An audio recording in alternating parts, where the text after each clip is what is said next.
Good evening. Welcome to the regularly scheduled meeting of the Mayor and City Council of the City of College Park.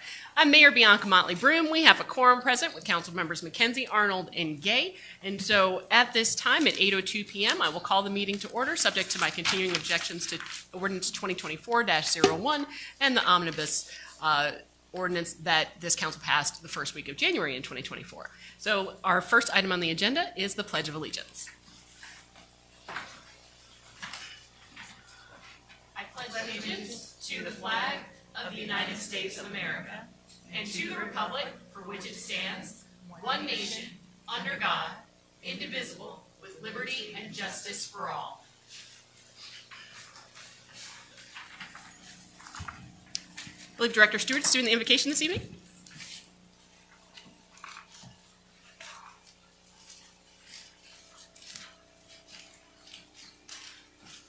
Good evening, Mayor and City Council. Good evening. Our invocation. Most Holy Father, we give you glory for this day that you have blessed us as representatives of your kingdom. Thank you for the leaders of this great city, our mayor, city council, city manager, and department heads and staff. We are appreciative for the love that is shown in their desire to serve and become servant leaders focused on enhancing the lives of the citizens of College Park. Please strengthen this governing body and endow them with wisdom and grace as they make decisions for our city. Keep their hearts pure and their eyes towards your face as they work in the best interest of the people that they are called to serve. Anoint them with your Holy Spirit and speak to them in the quiet moments as well as in the chaos. Please continue to bless employees and their families and all who live and work in this city. Let us know deep within our souls that only with and through you is the victory won, and only through your love, your power, is our city made whole. In Jesus' name we pray. Amen. Amen.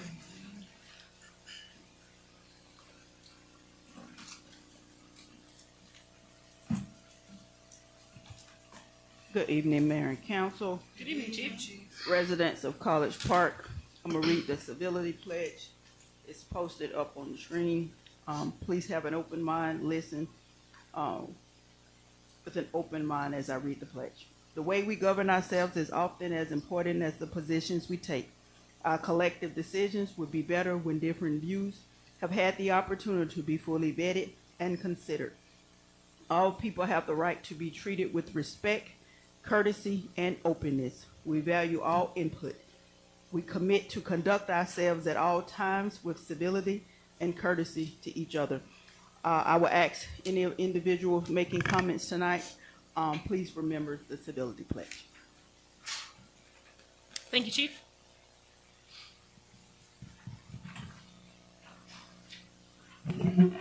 Agenda item 2, additions, deletions, amendments, or changes to the agenda. Are there any? Yes. 4-1, please. Removing that? Yes. Okay. Remove, please. I have an item. I have actually two items. Except I don't have my sheet. So what is the item on the dishwasher? I want it put on the regular agenda.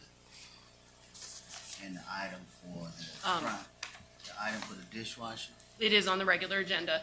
It is 10D. it is on the regular agenda. Yes, sir. And the payment to Prime, is that on the regular agenda? Yes, sir, it is. That was taken off. It's on there. It's still on. It's not on the consent. No, it is not. It is on regular business. I would like to 9B and 10F come up here, I guess. What is 9G? I don't have my- 9B, Yes. that's consideration and action to approve the purchase of 2 golf carts in the amount of $20,309. So remove 9B And 10F. and 10F, which is consideration action on a request to approve the invoice for C.W. Matthews in the amount of $922,742.72. City Manager, did you include 8A? I believe that. There is no 8A. I'm sorry, 9A. 9A needs to be removed as Yeah. well? Yeah, not yet. Both of those, understanding is that there needs to be some additional paperwork on those. All right. Okay, so 9A is removed. That is consideration of an action on a request to approve the citywide literacy program by purchasing technology equipment for improved literacy skills. So that's removed. 9B, 4.1, and 10F. Is that all right? Is there a motion? No, before we Hold make the on. motion, Add some- I want, Councilmember Gay, go right ahead. I just want to make sure we know that there's an executive session item to discuss personnel and now legal. Okay, I think we've got both on there already. I thought it was personnel and litigation was on. Now, I'm adding litigation. We got an issue that we need to talk in the back. Okay. All right. I did, Mayor. Councilmember Carn? First of all, wanted to just mention and wanted to ask my colleagues to excuse my absence during the workshop. I was at a community meeting that I had to be at, and one of the things about being a public servant is that you have to attempt to learn the art of being in two places at one time, which is very difficult to do sometimes. But I want to thank my colleagues for bearing with me. I can tell you it was a very important meeting. We've successfully got funding for this city in the amount of over 6 figures from a Fortune 500 company for grant money for a public project that we're going to be partnering with. And I want to thank the city manager's help on that, city attorney as well, for making that happen. Oftentimes up here, I will say that my position is to put the residents first. And I do mean that quite literally as I was attending this meeting of residents. But apologies, and let's carry on. Is there a motion? Motion. Thank you, Councilmember Carn. Is there a second? Second. Thank you, Councilmember Arnold. Any discussion? Hearing none. All those in favor? Aye. Any opposed? Any abstentions? That passes unanimously. Is there a motion to approve the agenda? So moved. Thank you, Councilmember McKenzie. Is there a second? Second. Thank you, Councilmember Arnold. Any discussion? Hearing none, we'll move to a vote. All those in favor? Aye. That is unanimous.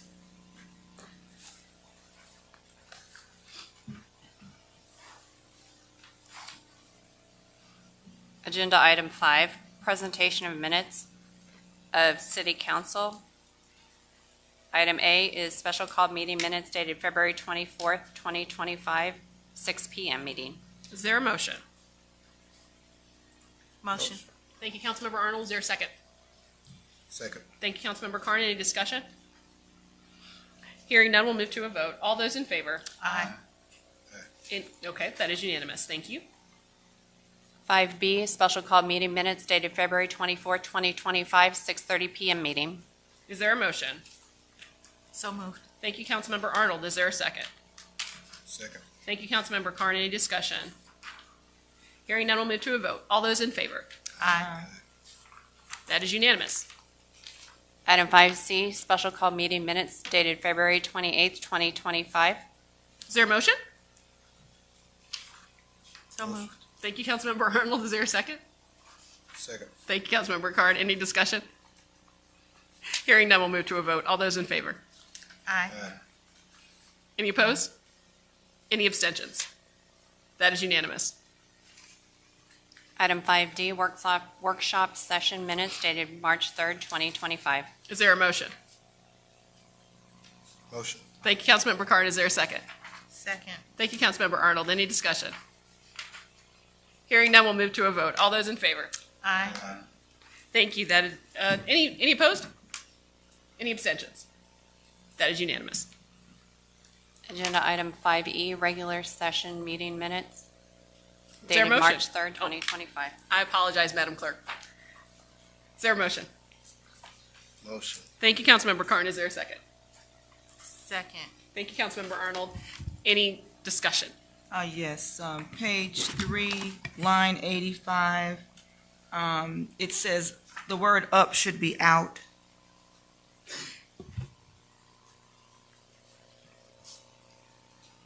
Anything else? It's pretty good for 5 sets of minutes. All right. Any further discussion? Hearing none, we'll move to a vote with up, not out. Is that right? All right. All those in favor? No, Up. out, not up. I apologize. Out, not up. All those in favor? Aye. Aye. Thank you. That's unanimous. Is there any objection to taking items 6A through F and doing one motion for all of them? These are not being read tonight. We're just approving them for presentation at the next meeting. Okay. Is there a motion to approve items 6A through 6F? So moved. Thank you, Councilmember McKenzie. Is there a second? Second. Thank you, Councilmember Arnold. Any discussion? Hearing none, we'll move to a vote. All those in favor? Aye. Any opposed? Any abstentions? That is unanimous. Thank you.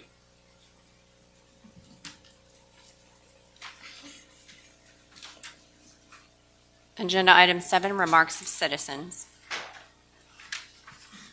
First public comment is from Tara Darden.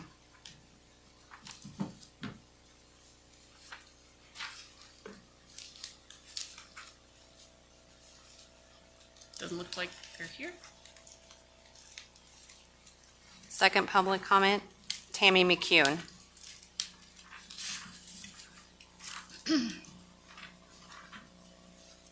Okay.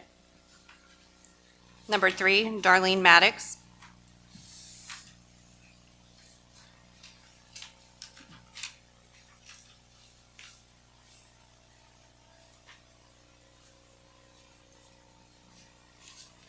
Number 4, Chum Williams.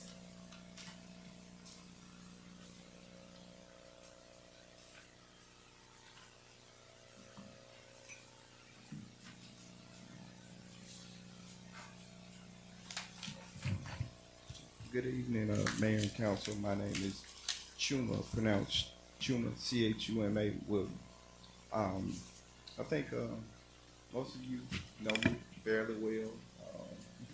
I'm a community organizer. I participated in the food bank events, the toy drives, Halloween, Easter egg hunts, the community festivals, all the like. But I just wanted to mention that because I consider myself a fairly decent member of the College Park community, and I had an opportunity to be involved with the BIDIC organization for bringing a festival here to College Park at the GICC. When I was introduced to them, I advocated very strongly for College Park because it was originally scheduled to be in New York. So there were, due to some extenuating circumstances, we had the opportunity to bring it here to College Park, and I just wanted to introduce my partner, Stephen Solosky, and I yield the rest of my time to him to introduce himself for the program.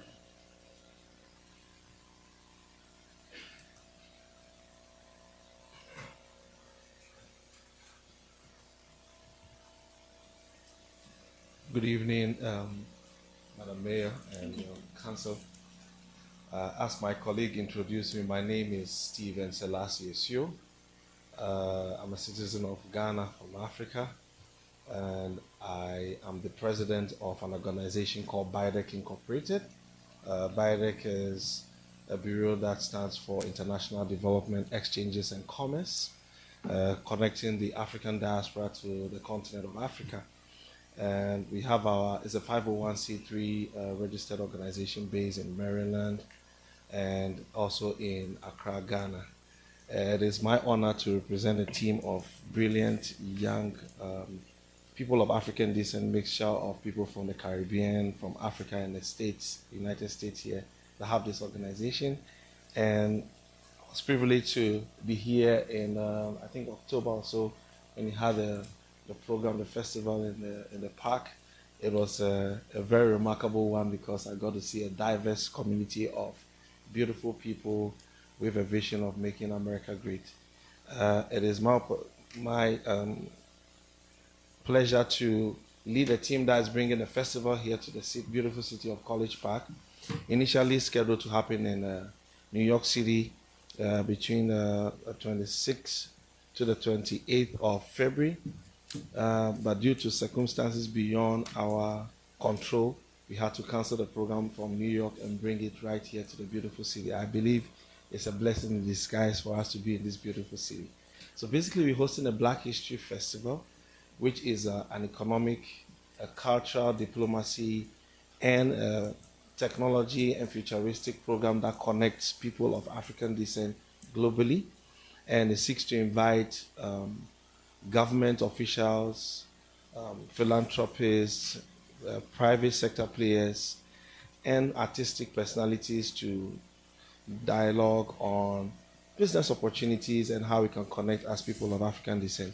And it's a 3-day program that will have arrivals of delegates from across the world on the 27th. Right here in the beautiful city of College Park, we are scheduled to host this event at the beautiful GICC. And so on the 28th, we have the Black History Summit and Expo, which will run from 10 a.m. to 4 p.m. And then on the 29th, which is a Saturday, we have the Black History Expo and Summit, which will last to 2 p.m. in the afternoon. And then we have the Black History Makers Honors and Awards that will happen in the evening between 7 p.m. to 10 p.m. We've invited a number of high-level delegations, which includes the President of the Republic of Ghana. We also invited the Secretary, or we call it a Minister of Tourism, who is also a legislator. We also have the Minister of Works and Housing, and then we also have the Minister of Local Government, who runs the cooperation between cities and sister city engagement. So he'll be here to come and see how Ghana can connect with the beautiful city of College Park and other cities in the county. We believe that this is an opportunity for us to sell the beautiful city, knowing very well that in 2026, Atlanta will be hosting the World Cup. We believe that it's an opportunity for businessmen, philanthropists to see this beautiful city as an opportunity, a vehicle for investment. So during the festival, we'll be discussing that. We also realize there are a number of wonderful technology programs that are being run in the city. We believe that by bringing tech innovators and businessmen to the city, they can also invest into College Park City. And last but not the least, we believe that culture plays a key role in what Georgia has been known for. So we believe that as a result of that, there will be opportunities for cultural exchange opportunities. I'm using this opportunity to humbly invite the City Council to be part of this program because we believe it will play a key role in enhancing the position of this city as a global icon when it comes to transportation, and I also believe as a cultural pivot in the beautiful state of Georgia. Thank you very much for the opportunity, and we hope to have a nice time here and present a good picture of what the beautiful city of College Park can be for all. Thank you. Thank you, sir. Was it 3 minutes? One thing I forgot to mention. Well, that was your 3 minutes because you yielded it to him. But, but he can have his own 3 minutes if he wanted. I mean, he can have his own 3 minutes. Got some more. I just wanted to mention due to the innovation and Was the it 3 or 6? public will. It was 6 minutes. Madam Mayor, it was the time that he yielded as well as the 3 minutes. Oh, okay. So the time is up. Okay. Yes, Madam Mayor. Okay. Thank you.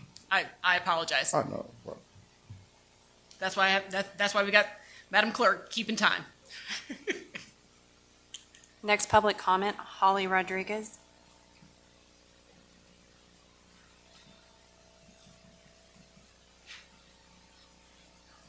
Hello, everyone. Hey, I just wanted to, I'm Holly Rodriguez. I just wanted to say thank you guys for being awesome. I just moved to College Park a couple years ago, and I've never been so involved in my city before.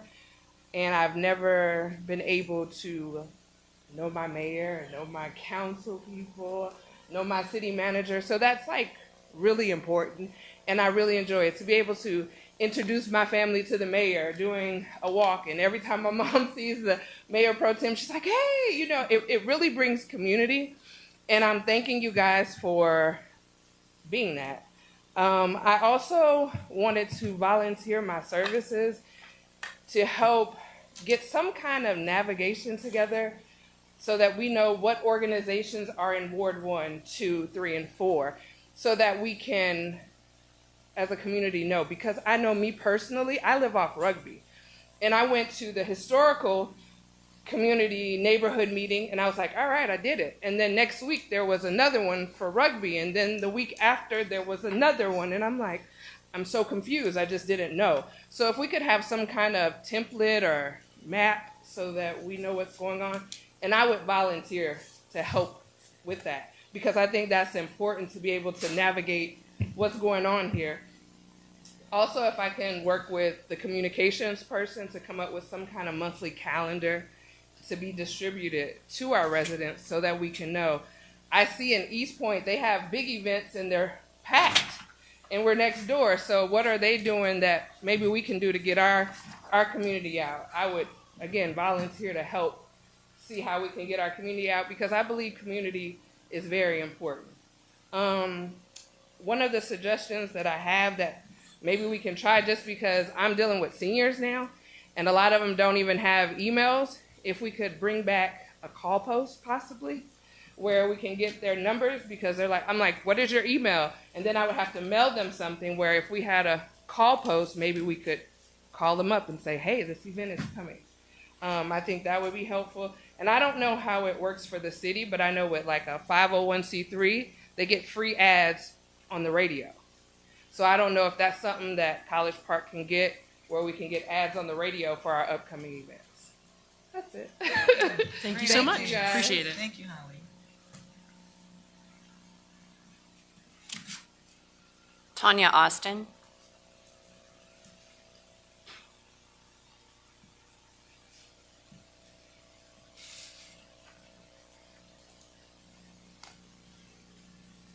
Good evening, everyone. Good evening.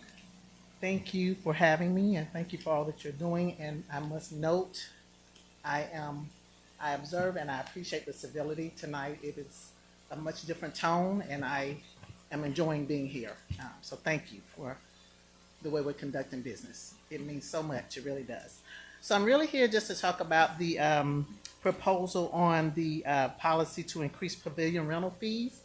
I do think we get a great deal at $25, and I think, like everything else, cost has increased, and I just think it would help College Park to increase our fees for that. I think there are ways to do it. I heard you guys agree on a couple of rates. I think you said 25, 35, and 45 based on the size pavilion. So I just want you to consider 45, 55, and 75 for a large crowd. And perhaps if you have a crowd that's at 50 and it looks as if, well, I would just say at someone who's saying they're reserving a pavilion for 50, they may be required to hire, I don't know if you guys do off-duty hiring, so perhaps for a crowd of 50, it's mandatory that you hire College Park Police at a 4-hour minimum. And that way you keep down all of that confusion. That's just a suggestion. Another way to keep down confusion, maybe consider cameras, just an idea. And also, for those who are renting and that you want to verify that they're actually a College Park resident, I think you guys, I don't know if you still use identification when they're preserving, because I've done this before, but it's been a while. But if you use the identification of the person and then have them present that to a park official or an officer, whoever's on site at that time, I think you could that could be managed, is my point. There are ways to prevent chaos, and I know we have such wonderful police officers here. I cannot tell you how much I appreciate their response and how they interact with the community. So I think that would be a way to just have them interact with people that are renting out facilities. Another comment I want to add here is about the proposed 2.5 million for the park on Godby Road. I'm all for green space. I think the more we have, the better. That's why I'm still very opposed to removing the field here. I don't like that idea at all. But in speaking to the Godby Road project, I would just ask that since there has been no study or no basic information provided about what the cost for a park over there looks like, that you delay or put off having any kind of resolution towards that until the community or the residents here can have a little more solid information about what you're proposing. I think that's fair, and that's my ask. Have a great evening. Thank you so much. Thank you, Tanya. Moses James.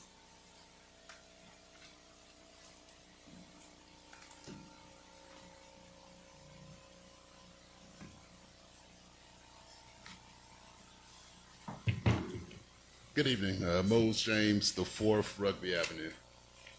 So it was a year ago, March 18th, 2024.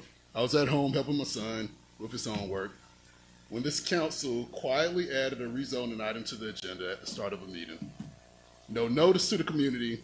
There was no public hearing, no transparency. The residents had no idea that action would be taken on a particular piece of land.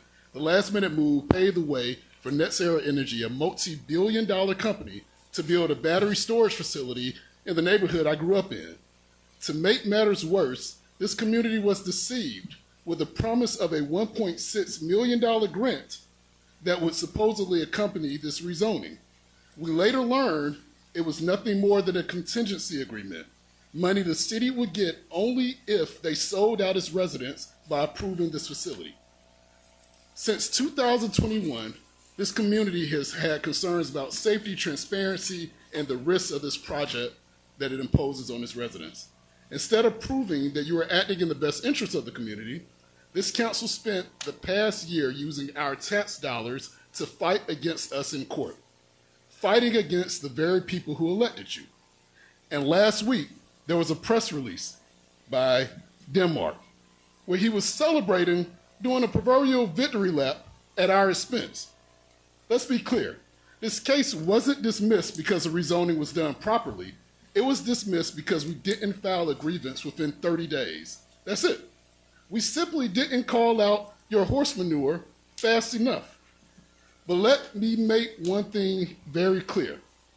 We're not backing down. We will appeal. I want to thank the near 100 people that helped us raise $15,000 to fight this the first round. I want to let you know that we need your help again. Because in the last year, April 29th in Kearney Mesa, California, a battery storage facility caught fire. May 15th in 2024, May 15, 2024, in Alta Mesa, California, a massive fire burned for over a week. July 17th in Santa Ana, another battery facility like this caught fire, forcing the evacuation of several blocks. September 5th in California, a battery storage facility caught fire, forcing 1,200 people to evacuate while toxic fumes filled the air.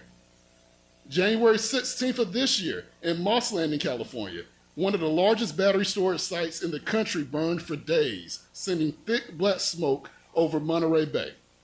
And let's not forget, September 29th, though it wasn't a battery storage facility, just up the road in Conyers, a biolab caught fire. I stepped out onto my back porch and I smelt and saw the smoke 45 miles away. Thank you, sir. Thank you, sir. Anybody want to give me time? We got a lot of time on the clock. It's 21 minutes left. Thank you, sir. Thank you, sir. UnitedCollegePark.com. All this Thank you, information sir. is right there. Thank you, sir.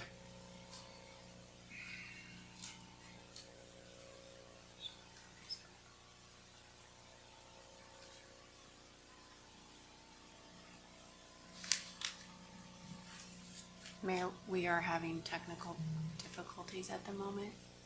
For the emailed public comments, I do have a few. We're trying to log back into the internet.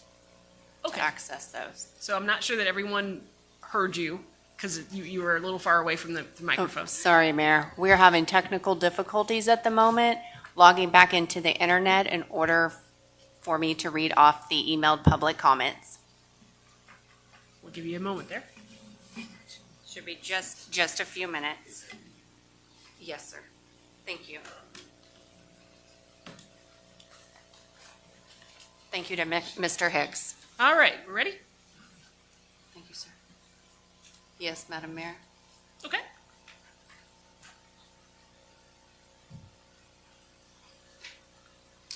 First public comment is from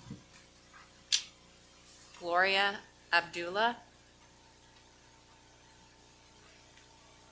Greetings, Mayor Motley Broom, Mayor Pro Tem McKenzie, and council members Karn, Arnold, Gay, and City Manager Dr. Adediran. History was made on March 13, 2025 at the Depot on Main Street.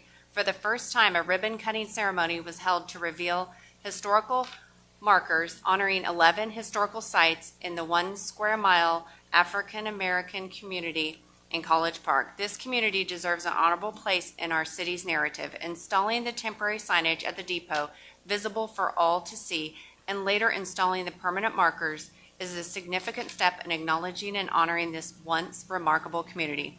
I want to express my heartfelt gratitude to College Park's leadership, Georgia State University's Master of Heritage Preservation Program, the Department of Parks and Recreation, and the Economic Development Team for making this historic day possible. Also, thanks to the Main Street Association and to everyone who came out to witness history. I encourage everyone who hasn't yet seen the temporary marker signage to take the opportunity to do so.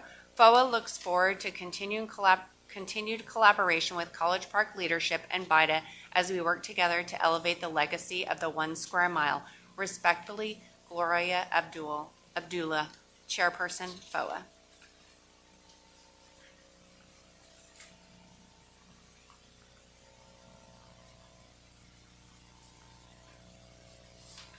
Next public comment is from Sean Carter.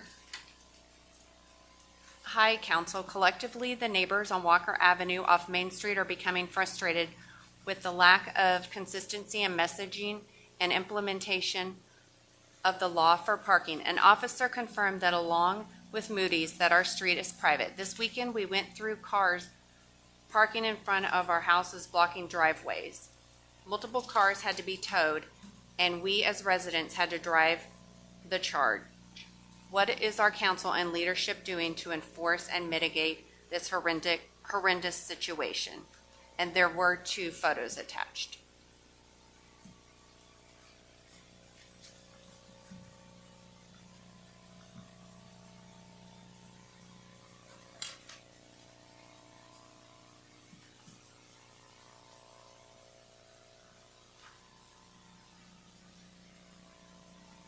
Next public comment, Beverly Bearden.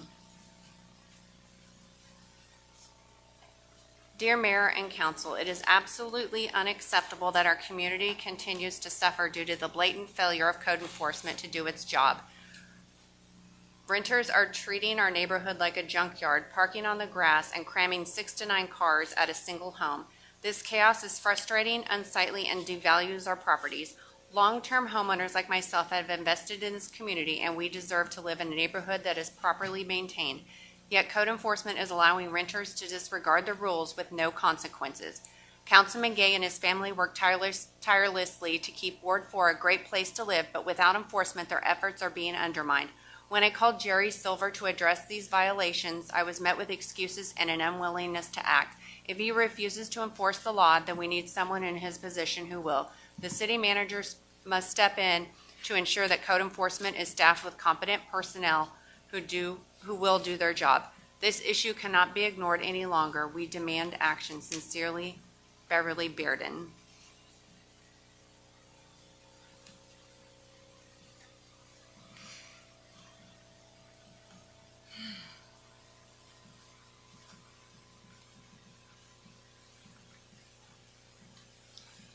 Next public comment is from Steve Howard.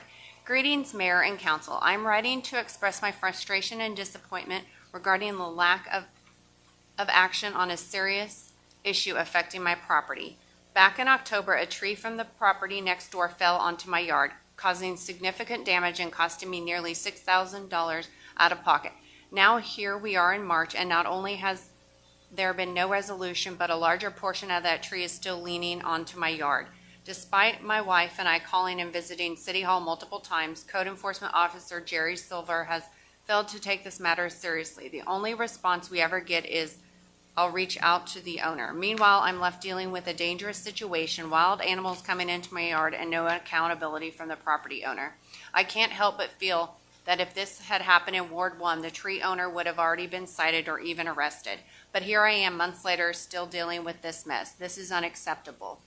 This is not fair at all. The city must enforce its own ordinances equally for all residents. Property owners should not be allowed to neglect their land at the expense of others. I demand immediate action to resolve this situation and ensure that no other resident is forced to endure the same neglect and financial burden. These people need to be held accountable, and that tree needs to be removed ASAP. Thanks.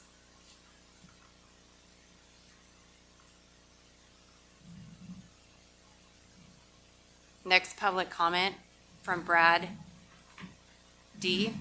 Good evening, Mayor and Council. I'm writing to request further information regarding item 9A on the upcoming agenda, consideration of an action on a request to approve the citywide literacy program for purchasing technology equipment for improved literacy skills.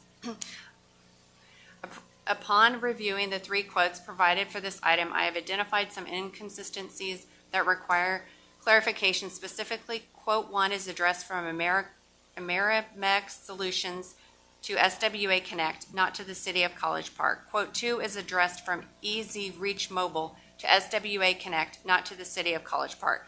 Quote 3 is addressed from SWA Connect to SWA Connect, not to the City of College Park. Furthermore, it appears that Reach Mobile and SWA Connect may be owned by the same individual. Due to those apparent irregularities in the submitted quotes, I respectfully request that item 9A be removed from the consent agenda at this time. This would allow for a more thorough discussion and explanation of these discrepancies before any action is taken. Sincerely, Brad D. Labardi-Labedinum.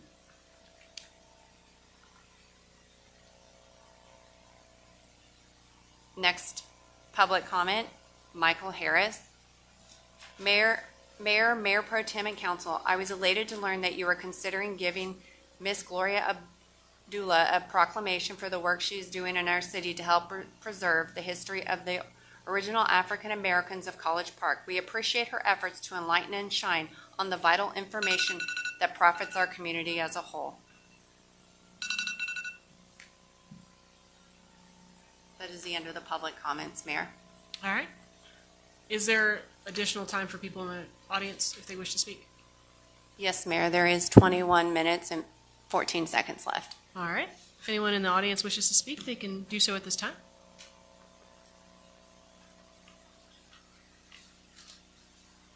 Seeing none others, we'll move forward with the agenda.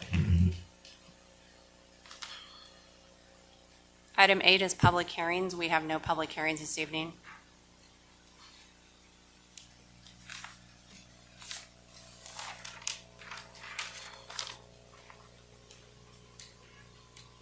The consent agenda items are removed from the agenda. Next item, 10A for regular business discussion, Juneteenth parade and activities. Will the parade be held at Godby or Maine, and what activities will accompany this and where? This item is sponsored on behalf of Mayor Pro Tem Jamel McKenzie.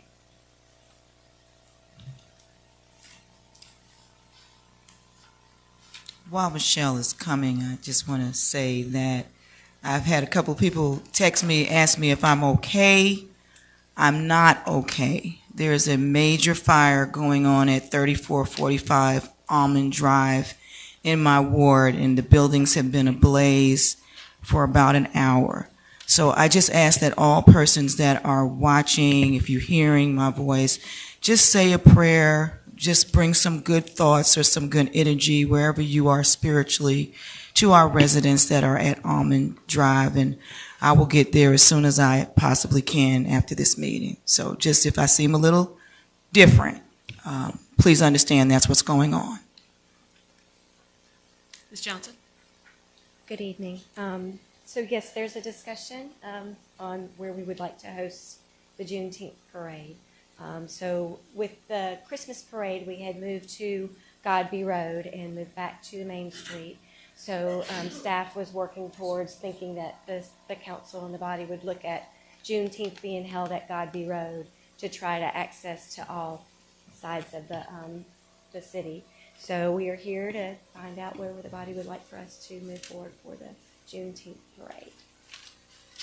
Yeah, and I asked Michelle, we discussed this because I know that the council did mention that we would move some, we were going to keep the Christmas parade on Main Street, but that we would start looking at moving to different locations for other events. So I just wanted us to just clarify where we're going to be so that Cultural Arts and Recreation in our police department and everybody can begin to plan, because Juneteenth is really around the corner. Yeah, and so Main Street's DOT is set. We know exactly this would be a new DOT designation. We'd have to go through them to get it on Godby Road.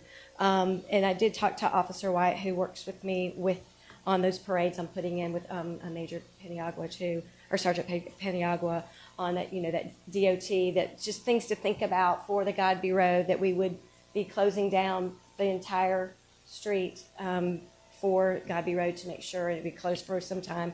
So we'd be blocking some major roads. Same thing with Main Street we do, but we've got alternate routes. So just some things to consider. We are ready and prepared to do either place. We've talked to it. Staff's ready to go just to put in for that selection on where we're going. And maybe, we talked about Clippers Drives would be a great place to line up. There's plenty of room on Godby. We've got plenty of room here at Main Street. Just want to make sure that, that Juneteenth, it being closed, the bank's closed, so a lot of businesses are closed. So I don't know what that will affect on Godby Road for those closures, but the apartments will not be able to get out for some period of time. So we could alter that route, either going from Clifford to the Tracy Wyatt Center would probably minimize the amount of apartments being closed. Here on Main Street, there is one apartment it affects right there as it loops around down to Virginia Avenue. So those were just some of the comments that I had for regards to the parade route. Councilmember Carn? Well, there's a lot of things to look at with it. I think we need to spread around our community events and celebrations. I think it is possible. Looking at Juneteenth for this year, June 19th is on a Thursday. It's on a Thursday, which is a weekday, but I still think that something may be doable and or possible if we stage it correctly and stage it well. Logistically, it's not going to be easy. When we talked about the Christmas parade between Chief Rogers and yourself, I think we came up with something where I think we were talking about a Sunday afternoon-ish kind of a situation that might have worked and made it possible. If we are going to do something on Juneteenth, now are we talking about the 19th, or would we have the parade on a different day? Councilman Carn, I think when we talked about Juneteenth, it would be on the actual day, for just like the 4th of July would be celebrated on the 4th of July. So that was a decision I thought was set, that we would do it on that specific day. We're making the decision now in terms of what actual day it will be. Okay. We all will celebrate Juneteenth on June 19th, but we may decide to have a parade in honor of Juneteenth on whichever day that we see fit. If that's the Saturday or the Sunday, whatever, the governing body's pleasure is. So this is why we're discussing this, to figure this out. If we're talking about the 19th, like I said, it wouldn't be easy. You're looking at a parade, so you're talking about something where, now, are the kids in school on Juneteenth, or are they out? They're out. It's summertime, They're they're out. out. Is this a national? It's summer. It's summer, right. It's a national holiday. Okay, so the kids would be out of school. So that helps with the problem where, I was thinking about kids after school, where they wouldn't miss the parade. I think anything's possible if we want to logistically try to do it.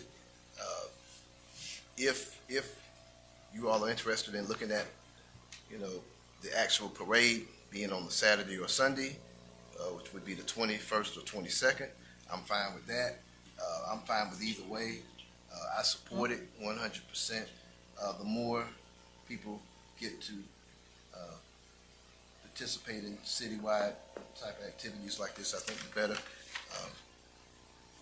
We have never had a parade, I don't want to say never, but in the last 40 years, in terms of a parade coming down Godby Road, it's never happened. And there are literally thousands of residents and young people that would love to be able to experience something like that at their front doorsteps. So I'm open to whatever possibilities, whatever y'all think is fine with me if we can logistically make it happen.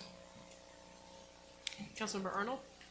So I think we had a discussion probably around Thanksgiving or so, somewhere along in there, where we were talking about hosting the Juneteenth parade on Godby Road, making sure that we did touch that side of the city.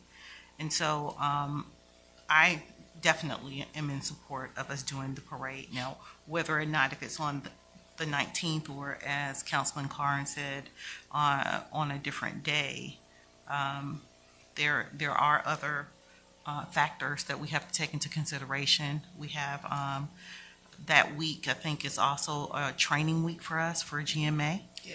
And so it may mean that we may need to do it earlier before we leave to go for training.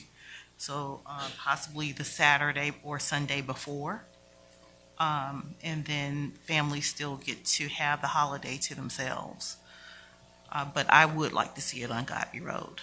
I think that if we can be inclusive of adding the south side of the city in our celebrations, logistically, if we can make it happen. I think we did talk about Clipper and possibly reaching out to the management company of the old Kroger for staging or for setting something up there. And of course, we have the recreation complex there on Godby Road. I don't know what it will look like, but I would like to see us do something for that side of the city.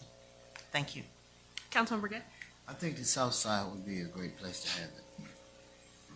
I would agree. I think as Councilmember Arnold noted, the GMA training starts on the 20th, so that Friday.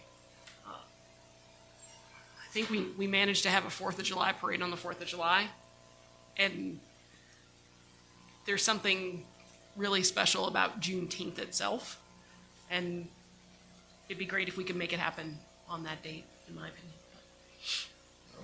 opinion. Mayor? Mayor Pro Tem? Okay. I definitely feel like we should have something on Juneteenth. So if the parade, I think what we can consider, if the parade is better on a Saturday or Sunday, I still want us to do something on Juneteenth on the 19th. So I guess that's what we really need to kind of decide, do we do a parade on Saturday or Sunday and then on Juneteenth itself have some type of event going on, which could also be on Godby Road as well, or it could be, I'm okay with the City Hall lawn. I will have our pavilion hopefully built by then. We could have a concert, but I definitely agree that on Juneteenth itself, we need to celebrate that in this city. But I'm open to, I can't, being that I'm the district that always has the parades, I'm not going to try to hog the parade. So I will yield to my colleagues on the parade, the location of the parade. Well, Councilmember Carn? I think that the parade and the community event is a good idea. But I understand GMA starts around the 20th, but this is Juneteenth. And what that means, as far as I'm concerned, is that this parade and this celebration is as important, if not more important, than the GMA meeting. So in terms of just making sure we're keeping things in perspective in terms of what the community is looking for. If we have a community event of this magnitude and it's done the right way, I'm sure they're going to appreciate that a whole lot more than another annual GMA meeting that some of us may not be able to attend. So let's figure out how we can do both, if we can do both. I guess the point of having this here is there consensus to have a parade at some point in the Godby Road corridor? That's number one, if there is a consensus there. And then we, city manager, we sit down with you and Parks and Rec and police and fire and see if we can logistically come up with a day that works for the parade. The second part of it, there's a consensus, is in terms of having a celebration on Juneteenth, June 19th, obviously, where we celebrate this the right way. Regardless of what's going on, when you have a 4th of July celebration, generally in every city, county in the USA, it's going to be on the 4th of July, no matter what day that falls on. So we want to honor our heritage in the same manner. So I think that's two things we need to get a consensus on before we move on to the next item. So, Councilmember Arnold? I'm comfortable with us doing everything on the 19th, the parade, the event, all of that. So, I mean, as long as, you know, my colleagues support it and you all can make it happen, why not? well, if I we're think going to, there's consensus city there. manager, if we're going to do that, Parks and Rec, you got a lot of work to do. City manager, communications, there would have to be a massive run-up time period where residents know it's Juneteenth and Godby Road is going to be shut down momentarily for a few hours. And that's what we're doing, and everyone needs to make preparations accordingly if they can. We've got to do some logistical things and kind of think a bit outside the box for if we're going to make this work. And I guess the one issue I had was you got to get the GDOT permit, but there are a lot of moving parts to this if we're going to do this. So this is going to take a lot of work. And we're talking about MARTA service. We're talking about a lot of different things that we got to look at logistically to make sure this goes well. So, but lots of preparation and run-up time in terms of handling this. But we've got a smart staff that's very creative, and we can definitely figure out something that works where it's not a logistical nightmare. But long run-up and long notice, and accommodations for residents that are inconvenienced in a lot of different ways. We want to try to make sure that that's doable. All right. Can we get a follow-up at the May 19th workshop meeting? That'll be a month out. And if we can just get a report about what the plan is, that should be sufficient time to make sure that all the ducks are in a row. Does that make sense? Well, it makes sense. Absolutely, I agree. But before we get off of this item, I want to make sure there is a consensus on both items, the parade and the event or celebration, or both, before we get out. I don't want to just discuss this. Are we going to do this or not? How we're going to do it, we look at it in May and we start they've got 30 days, so we will file the DOT. Well, that's if we decide to do it. We haven't taken a vote on anything correct. yet, Yeah, so they need 30 days is what I think Officer Wyatt said. They needed 30 days to file. Right.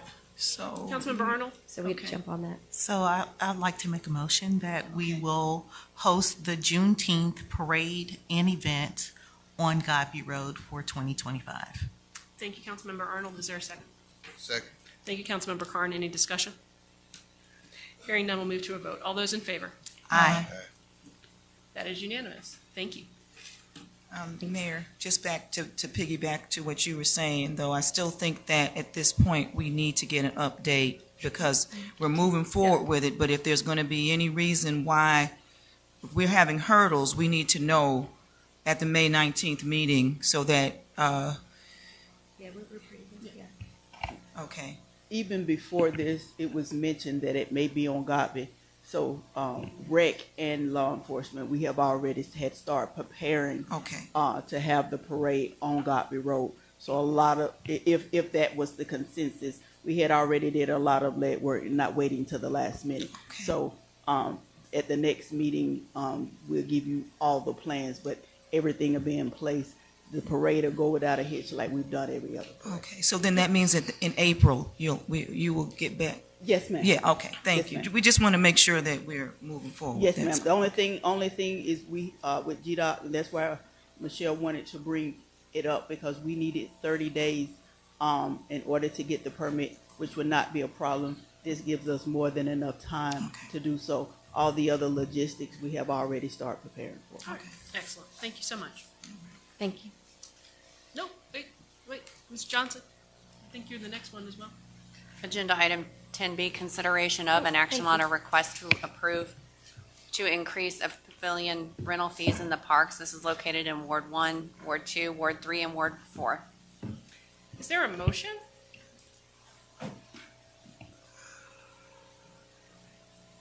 I got some discussion before we make the motion. What is the motion for? Is it for the amounts that we talked about during the Yeah, workshop? that would, yeah, I mean, if you want to make the motion, and then we can have the discussion. Well, I've got discussion before the motion I'd like to have. Councilmember, We've had it before and we've had it many times over. Councilmember, I'm not here to argue with Well, you. I just. neither am I. I have a Councilmember- question, City Councilmember, Manager. please. So moved. Okay, so it would be 25, 35, 45, based on size, with a $150 deposit. Is that your motion? I'll second it, but we're going to have discussion. Okay. Councilmember, let me Yes. confirm that was your motion. Yes. That's Okay. my motion. And Mayor Pro Tem has seconded it with discussion. Yes. Absolutely. We will So- have discussion. Go right ahead, So Councilmember. I would like to start, and I know Councilman Carn has discussion as well. Yes. I just want Tanya Austin to know that we heard her loud and clear. Ms. Austin, we couldn't comment during her public comments, but her suggestion was even, I believe, 45, 55, and 75. Yes. And with that being said, I think that we need to, she also mentioned identification, that, and I thought that was a really good idea, that whoever has reserved the space, that when our park attendants are there during these events, that they should be able to show some type of identification. And she even mentioned the use of cameras, but I definitely agree that we should do an increase. I'm not sure where I'm at in terms of 25, 45, 75, whatever it is, or 45, 55. So that's my dilemma right now, what it would be, but that, personally, even though I second the motion, I would really like to table it until we can have a little bit more discussion, unless the body decides otherwise. Councilmember Carn? Mayor Pro Tem, I was kind of along the same lines. Okay. I think we need to increase the fees. It's overdue. However, there are a lot of other logistical things that aren't included in this. Looking at your rental policies here and listening to the workshop, back at page 11, rental policies. See, item number 5, it talks about persons with special usage requests. Let's request from College Park City Manager and approval from Council and Mayor, so on and so forth. Some of the issues we run into, Councilman Gay has run into them before, I've run into them before, where we'll have a pavilion rental, someone rents 2 pavilions, 3 pavilions, whatever have you. This limits it to 2. But they have an event there, and it's an actual event, and you end up with 350 people, 400 people, 1,000 people that show up that rented 2 pavilions. Again, we don't have a category for a major event, sizable event there, and there's nothing in here that says that they cannot have that size of an event. But, Address that, Councilman Carn. well, yeah, I want to. Okay. So just wanted, before you go on for that, for the special event, pavilions are not typically used that. If it, in the ordinance, in the parks and usage ordinance, If there's anything that is advertised or put out, it is not a pavilion rental. So they should not be advertising. I mean, that's what the ordinance says. Anything that's being inviting people to it, our ordinance covers that. So if it's happening that way, that we need to figure out how to notify them of I that. understand that. And if it's advertised, they can't have it. But this ordinance does not cover that at all. What if we don't know it was advertised at correct. all? And the other thing is, it's not typical when this happens. But when it happens, it throws things from police to fire to Parks and Rec into a cock-haired fit. So we still don't have a policy for larger things going on at the parks where there's no ordinance that says you can't have a large 500 people show up. And, the folks that rented the 2 pavilions can say, well, we didn't advertise, they just showed up. But of course that may not be the case at all, but I think we need to look at this and put together something that's a little more robust with a little more coverage in terms of, like you said, it's not that typical. Well, not that typical happens, and that's where you can end up with a situation that goes the wrong direction pretty fast. And there's not language in here that spells out what you can't do and what the numbers are. And pavilion rental, I see you have some basics in here, but I think we need a category for the not typical situation that we talked about. I remember earlier last year, Councilmember Gay, there was an event there, and you were like, this was an unbelievable amount of people, and they just came, and they might have had 1 pavilion and a few hundred people. So we need to have something in here that kind of addresses that, I think, a little bit more clearly in terms of the not typical. What if we have it and this many people show up and they say, well, hey, I don't know where they came from, but they seem associated with these 2 pavilions over here. So we need to do it, but I'd like to just make sure that we're covering that. And we talked about it last year, and I thought we were going to come up with, work on coming up with something to kind of make sure we cover that as we raise the fees. And we talked about another fee category for a 500 event type of a thing or a 1,000 event type of a thing. Have we come up with that fee schedule? So that's the special permit, and that would go through the city clerk's office. And I have spoken with them, and they're trying to work through that. Do we have the fee schedule for those larger number events yet? Again, the special permit is designated through the city clerk's office. I don't. Okay, so that's going to be a no right now, Correct. and that's fine because Yeah. it was a busy year last year. But I want us to make sure we work on that. I think we need to raise the rates. But when you raise the rates, people have more raised expectations, and they say I'm paying more, and hey, it's a bunch of more people that are coming, and they figure it's all right because we paid $75.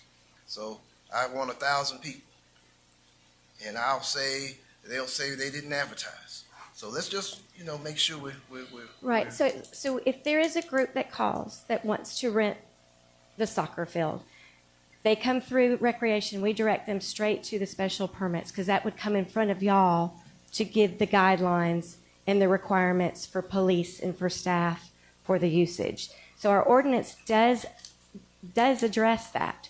If there's anything over, or if it's not rec related or city related, and it's outside the parameters of the park pavilions. So, certainly want to set those guidelines, and we've talked. I know Kelly and I have talked recently in regards to it because I know that's something that y'all want to see for the outline for it. Well, I hear what you're saying. Okay. I don't think it quite covers it all. It covers the soccer fields. I get that, but we're speaking to a park rental that bleeds out into the soccer field. But park pavilion rentals, we don't typically rent to anybody other than the residents. That's what I'm saying. So the pavilions are not supposed to be anybody other than the residents. Well, again, things have slipped through the cracks, and that's how we had the large crowds last year that could have turned into a situation that we didn't have the capacity to control. So I'm saying this for a reason. It's not because of something I heard about No, I or read understand. about. We lived it, I mean, it wasn't an incident at that event, but again, we just want to make sure we're covered. So let's just, I want us to look at making sure we're thorough. If we're going to pick a price now, let's pick a price, but we need to come back. Spring is here, I suppose, or darn near here. So we need to make sure that we're covered. So let's just try to get that tightened up, as fast as possible. And I guess you're going to lead the effort on that thing more or less with the city manager. So let's just make sure we got something in place for those big events, and that covers the excuses. So. Councilmember Arnold? So I think that the resident that came up earlier, I can't remember her name, I'm sorry. Ms. Austin, made a valid point. Maybe we look at, of course, we know we need to have some coverage, right? There needs to be someone there. Maybe it's, at a certain size group at the pavilion, it's mandatory that you have an officer there.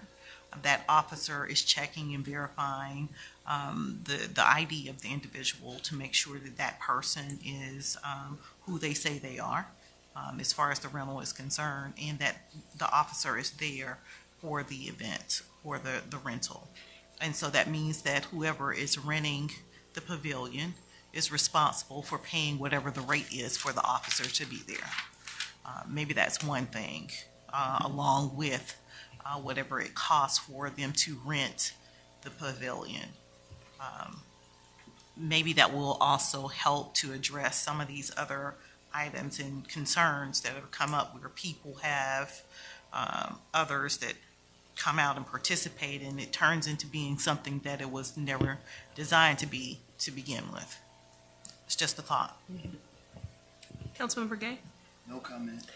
I thought Ms. Austin's suggestion about the mandatory officer at 50, I think makes a ton of sense. And I thought her pricing structure made a ton of sense as well. Mm-hmm. The 45, 55, 75 seemed pretty reasonable. And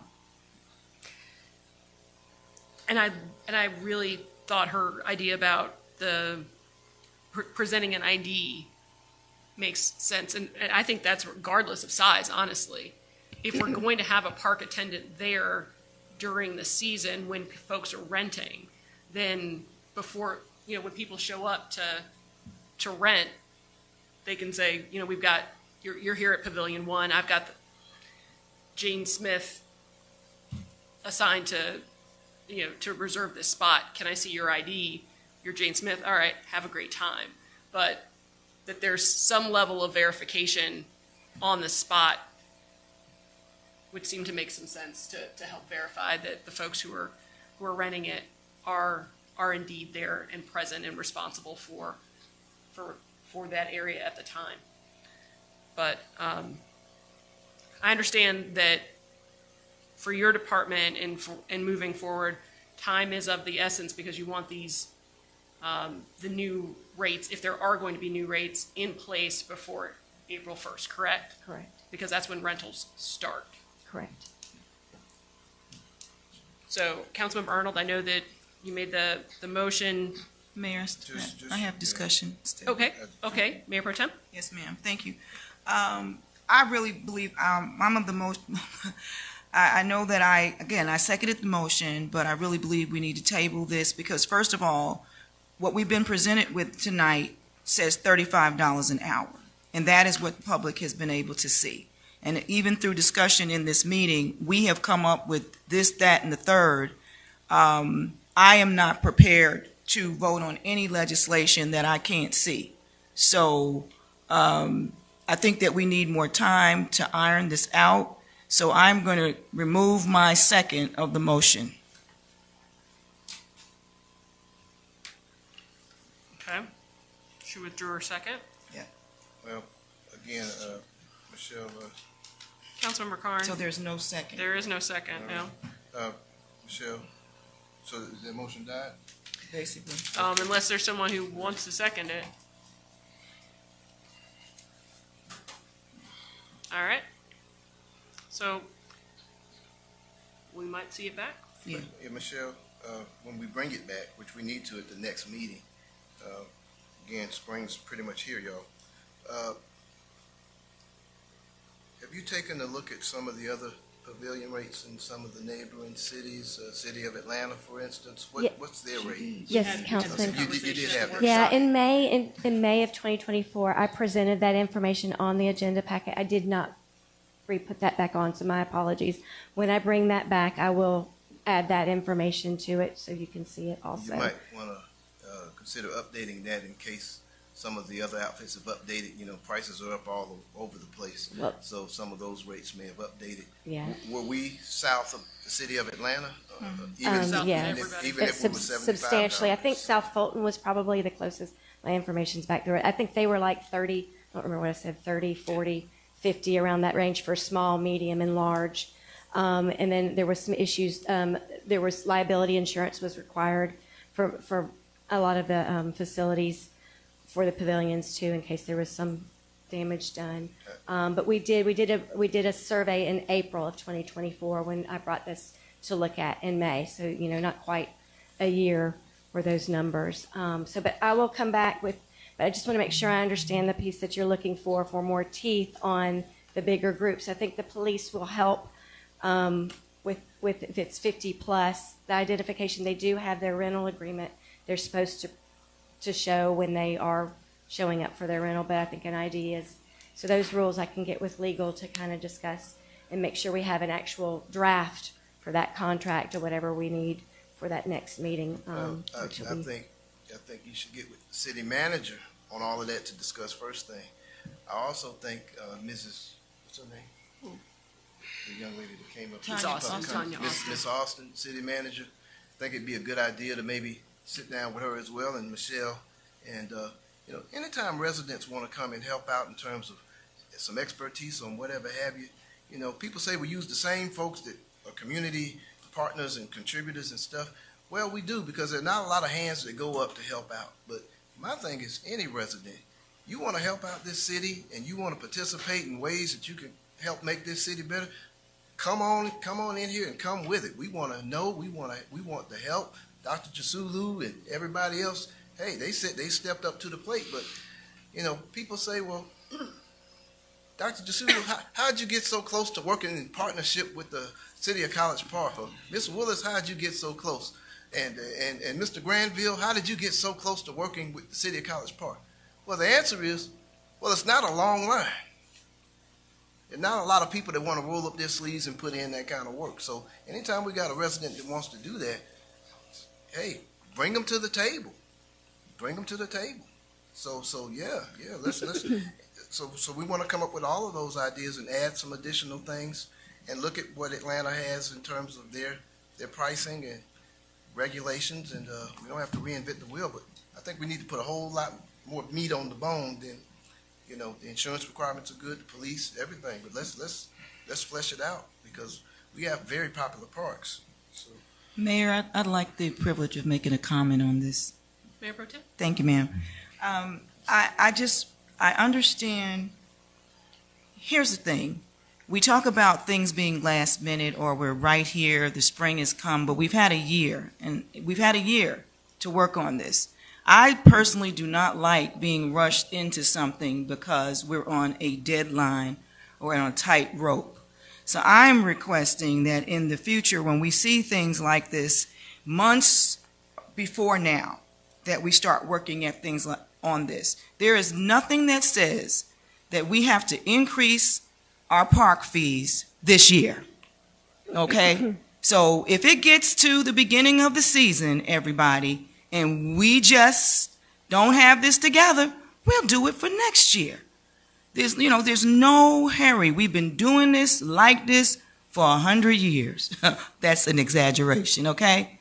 Rome wasn't built in a day, and I don't want Michelle to feel pressure. Now, we are pressured a little bit. We done put ourselves under pressure with Juneteenth. But, you know, this is a situation where let's just work on it. Let's just take it one day at a time. I personally am going to do a survey in Ward 1.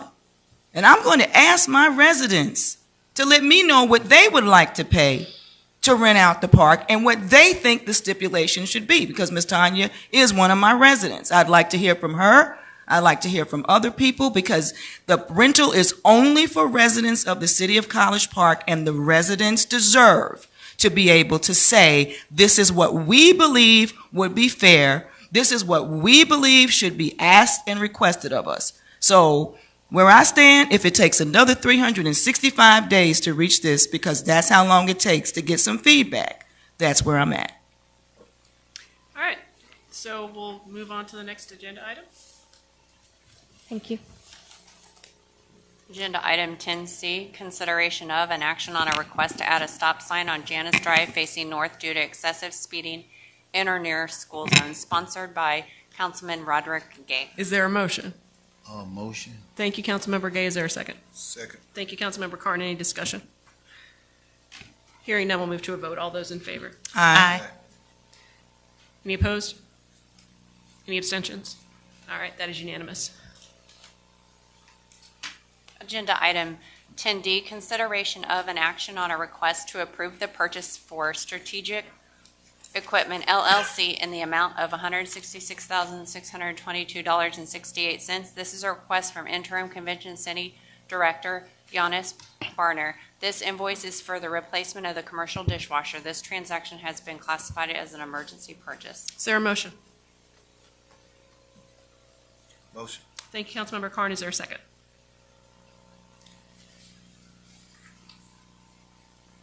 Motion dies for lack of a second.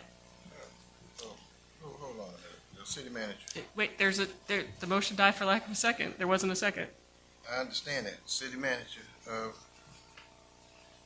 Giannis, quick discussion here. All right, now, obviously, there's a need, this is the same dishwasher we've had For the past 10 22 years. Is that yes. right? I'm sorry, good evening, Mayor and Council. Yes, for the past Wait, 22 hold on years. a second. Hold I on, wanted hold on. to, Councilmember, hold on. Wait, hold on. I'll ask one more time. Is there a second? Yeah, I have some discussion, and there may be a second. I wanted to clarify a couple of things, though. Councilmember, there's a motion, I there's a would like second. to I clarify understand, a couple sir. of things. Sir, I understand, but there's, Still. Councilmember, hold on. Well, You made a motion. I had a question for Giannis, and he was answering my question. I wasn't finished. I understand, but there's not discussion without a motion and a There's second. always discussion whether there's a motion or a second, Mayor. You've had discussion when there was no motion or second, so I'm surely can be afforded the same ability to do that. Councilmember, at this time, there's been a motion. There has not been a second. I So then understand the motion is died. I have discussion. And There I had is a no couple of discussion at questions. this time, sir. There is discussion at this time, just Sir. like you have discussion when Sir, there's no motion. as the chair, I'm not here to get in an argument with you. I'm There's- not either. I simply and want to get so- a couple of questions answered. And so those would not be in order at this time because there has not been a second to Point this of item. order. I'd like to make a motion, city attorney, that I be allowed to ask a You would, couple of questions you would of make Mr. that Barner. motion to me, sir. That's my motion. That you would make, your motion is to the city attorney to No, get to ask no. questions? I Okay. just made my motion. Please restate your motion. I just did. Sir, please restate your motion so I'm clear. I've got questions for Giannis, and I'd like to finish them. So your motion is to ask Mr. Barner questions? No, to finish my questions. I was already asking him questions, Mayor. I understand, sir. Is there a second? Dies for lack of a second. I'll make a second because I have some questions. Okay. All right. Discussion on the motion? Yeah, thank you, Here- Nope, Giannis, hold on, for hold coming on. up. Sir, discussion on your motion. And so there is no discussion on your motion. All those in favor Aye. Oh, to ask questions? I'm sorry. The motion is to ask questions of Mr. Barner. Yes. Aye. So all those in favor? Aye. That is unanimous. Councilmember Carn, please proceed. Giannis, thank you for coming up. I wanted you to give a little detail in terms of what we're talking about here because, I've seen that thing in action before and, well, it's not your average dishwasher. And, most of us have a dishwasher at home, but this dishwasher is quite the money maker and generator, for the crown jewel of this city. So I think we've done well better listen in terms of what's needed over there at the second largest convention center in the state, by the way, which has not had an overhaul or major repair work in 22 years. This year, we're turning a profit in that convention center, and we're on the trajectory to. But I can tell you this much, we won't turn that profit if the dishwasher don't work. So let's just hear things out and think this thing through here. So, Giannis, I want you to give us the whole story on the dishwasher situation and where we at, and what it means if it's not working, because 5 of us may be putting on dish gloves and we're having to go over there and help out at the convention center. Thank you, Councilman Carnes. At this point, the dishwasher is really out of service, and we're not in compliance with the health department.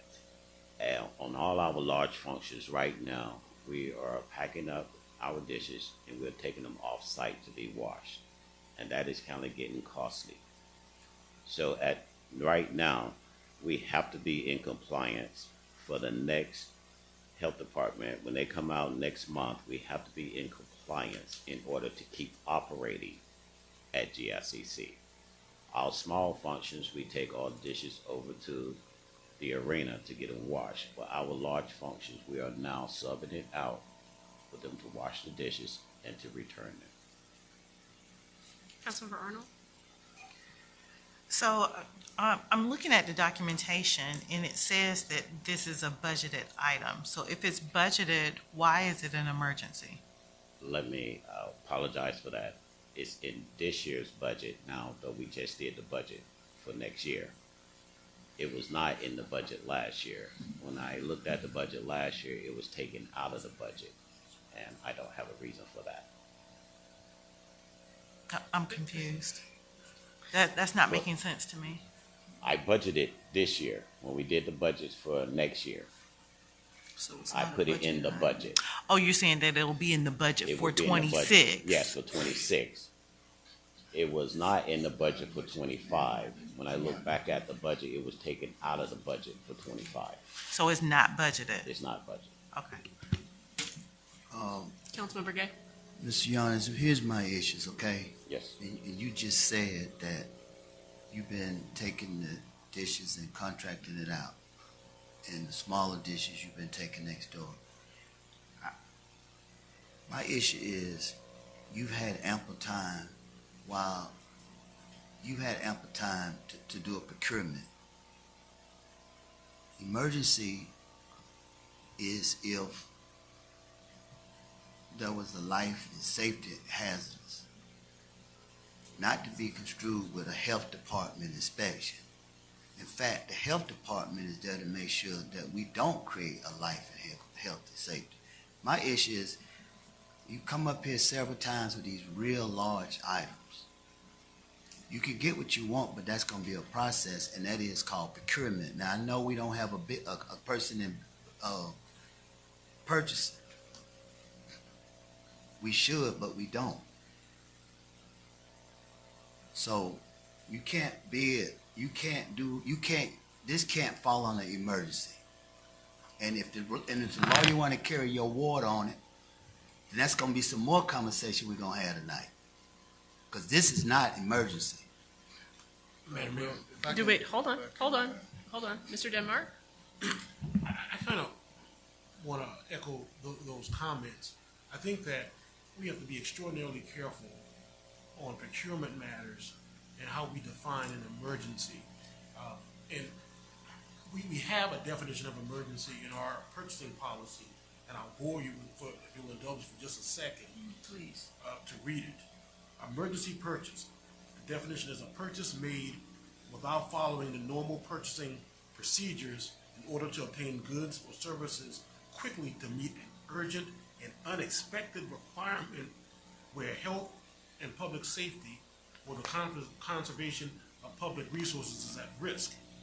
It goes on to say that failure to anticipate normal project deadlines or desire to expend remaining budgeted funds prior to year end does not constitute an emergency. There's some requirements for an emergency procurement. A department director, if the department director determines that an emergency exists and a purchase is required, the director shall telephone the purchasing/finance department to request an emergency purchase order. A complete description of the emergency and justification for purchase is required.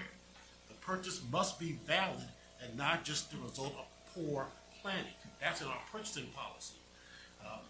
The requesting department division is responsible for providing adequate documentation, including a written determination of the basis for the emergency. Our purchasing policy says this for a reason, because we cannot just start defining things as emergencies. And deviation for the purchasing policy is one of the things that causes a lot of problems for local governments.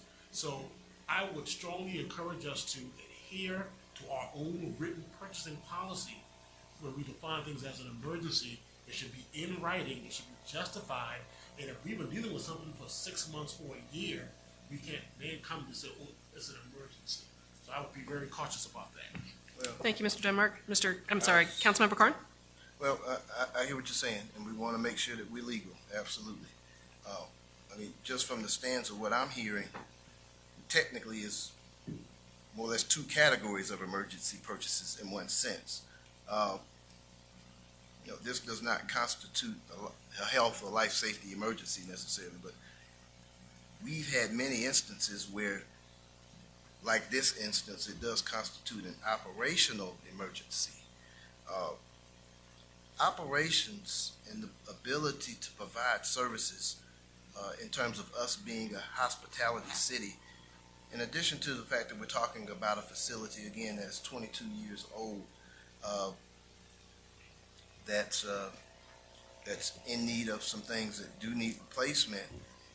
I did hear the term in the ordinance there, in the statute there, conservation of public resources. If the air conditioning went out at the GICC coming up this July, obviously that would constitute an operational emergency. And, I'd imagine we want to get that repaired as soon as possible. The fastest person that can get over there and handle the situation. I think his operational emergencies are somewhat different, and I understand we want to stay in line. But he has on the books venues and events that are going to be taking place that they have paid their full money for, to make sure that they have adequate accommodations and so on and so forth. So I just, want to make sure that we're covering all of our bases as best as we can. Now, I was not aware of what was going on. Have we talked about dishes at all or anything about it? I knew nothing about it until I saw this in here, and I said to myself, okay, this is obviously something that's come up. Sounds like you've been trying to get along as best you could until you could get it to the agenda for the ask. Yes, you're correct. And with this, I did all the research and so forth. I sent everything to the city manager and the finance department for their guidance. And so that's where we are now. Well, again, I think we need to sometimes look at operational emergencies, and we have in the past. And something like that is a bit unexpected, but the city manager, again, the customers in the queue that have paid full freight for their events coming up and whatever have you, and we want to give the top-notch quality that we're always used to giving. And obviously, I think any of our GICC customers are going to be interested in clean dishes. So let's figure this out. Mr. Barnard? Yes. How long has the dishwasher been broken? Right now, almost 2 weeks. 2 weeks. So this happened. Wait, hold on, I'm not after the finished. last city council meeting. Councilmember, I'm not finished. We let you finish. And so this invoice has already been signed off by the city manager, correct? I thought I saw in the packet, No, I didn't sign it. He came to me with the issue, and I talked to the finance director that I would have to bring this to council as an emergency purchase. There's an invoice for, wait a minute, I gotta find the page.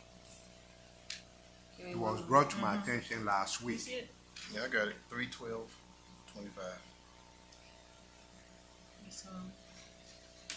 What page is it? March 3rd. It's Packet page 145? I have 135 on here. Okay, well, This is the yeah, invoice here. yes, but it's signed by the city manager and finance director Where? at the bottom. Well, the amount is signed. I mean, is this already being processed as an emergency expense?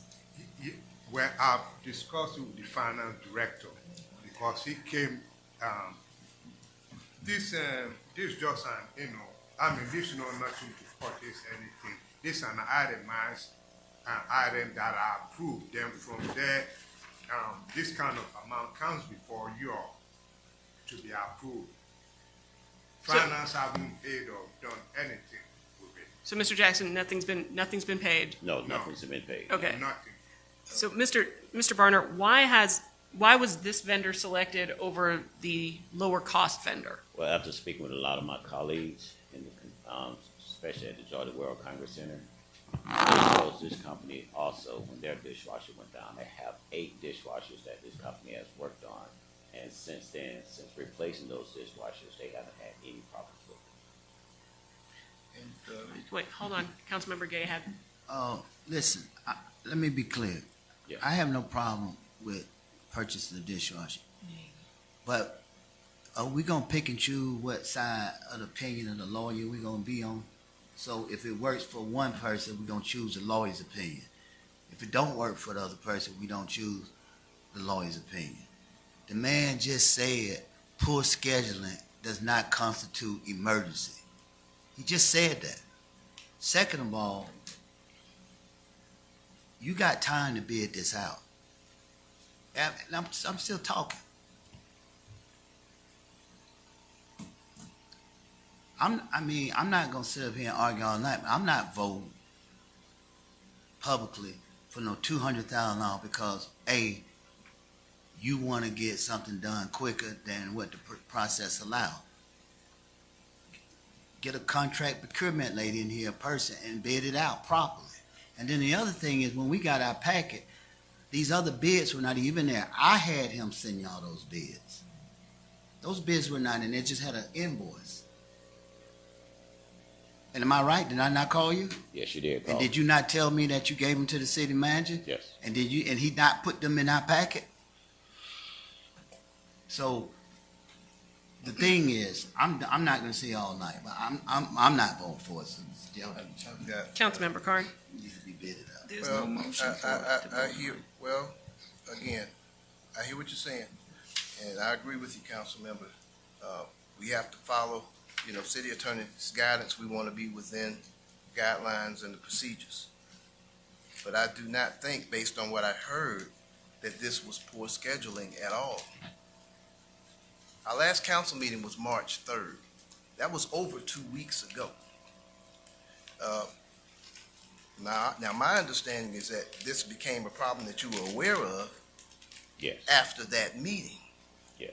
which means the only next time that we can do something about it was at the next meeting. It's been an emergency for close to 2 weeks here, and in terms of poor scheduling, I don't think that's poor scheduling. The only next slot was,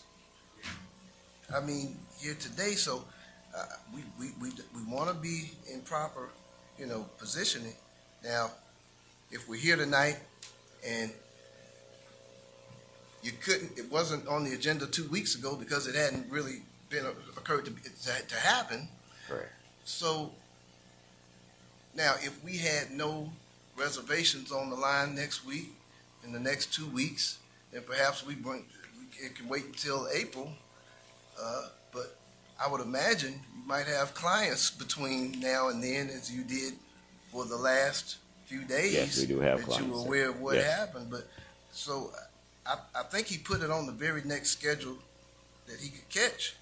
I don't know, but I want to, again, we're talking about a unit that brings in a lot of customers, and keep something in mind, that dishwasher keeps those banquets going, which keeps those hotel rooms full, which keeps things flowing in this city It helps us out in a lot of different ways as a hospitality city. So I'm not so sure it was poor scheduling. I don't pretend to know it all, but let's look at the whole thing here if that's the case.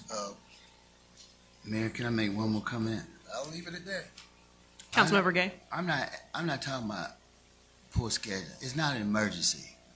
You just said you're taking the smaller dishes to the arena. You just said you're sending other dishes out, right? Yes. Well, continue doing it and bid it out. You'll get it. I was gonna say the Okay. exact same. Bid it out, and then you get your dishwasher. But you did a broiler at Brady. This Hold I'm on, still hold on, talking. Councilmember. You did a broiler at Brady for an emergency, and I wasn't really comfortable with that because I don't think, first of all, I rent houses, and state law don't require you to provide air conditioning, so heat or whatever. But my point is, we let that slide. Now tonight, if we don't say something, there's not going to be any precedent for what's emergency and what's not. Okay, well, Councilmember Carn, I'll just and say then this. Mayor Pro Tem. This is obviously an operational emergency. This is not a life or death emergency, of course. We are a hospitality city with the second largest convention center in the state of Georgia. And folks, if we can't understand that we have to have a working dishwasher on site to operate efficiently for a department that makes money, that helps the other departments function as well. I mean, and farming it out and taking it over here and running the dishes over there, that's not exactly the kind of operation we got in mind for College Park. We have an operational emergency. It was not poor scheduling. He put it on the next train smoking, which was March 17th. Yes. It happened after the 3rd. Here we are. So Mayor Pro Tem. I'll leave it alone after that. Okay. This is, in my opinion, this is not about scheduling. This is about violating our procedures, a violation of procedures. And this is not deemed as an emergency situation according to the procurement procedures that we have established as a city. And if we violate our own laws, how can we be trusted? So I am totally in favor of replacing, it doesn't matter what the cost is, I want the best commercial dishwasher that we can get, but I'm not gonna violate our laws in order to do it, our procedures. So what does this mean? Because of this situation, we're going to just have to spend some money to send the plates to wherever they need to be sent until we can do the right thing. All right. Thank you. Next item agenda. On the agenda, sorry. Item 10E, consideration of an action on a request to approve the change order for Prime Engineering in the amount of $196,570. This is a request from City Manager Dr. Emmanuel Adediran. This invoice is for the construction and engineering inspection services for Global Gateway Connector Bridge Project. Is there a motion?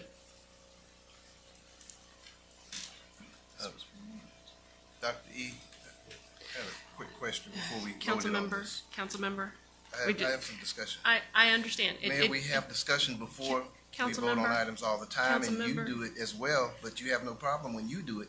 Why is Councilmember, it when I do it, there's a problem, Mayor? Councilmember. You have made discussion before we've made motions on many agenda items. Councilmember, I'm not here to argue with you. I'm not just here to argue either. I and wanted to get so- my question answered by the city manager, and though, if- before we voted. Councilmember, if there is an opportunity, if there is a motion. City manager, is anyone from Councilmember. Prime Engineering here? Yes, there is someone from Prime Okay, I Engineering. wanted to hear from them before we took a vote to see what the situation was. Councilmember, we're not taking a vote. I just need a motion and a I will second, make and a then we can. motion that we hear from Prime Engineering before we consider a vote. That's my motion. Is there a second? That motion dies for a lack of a second. Is there a motion on the invoice for $196,570? I'll make a motion again, with discussion. Yes, sir, there's always discussion. 196-570. Is there a second on that motion? So we can have discussion.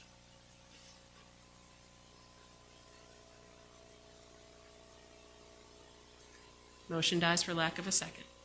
City Attorney, for the record, there is no discussion, no second required or motion for a discussion. There never has been.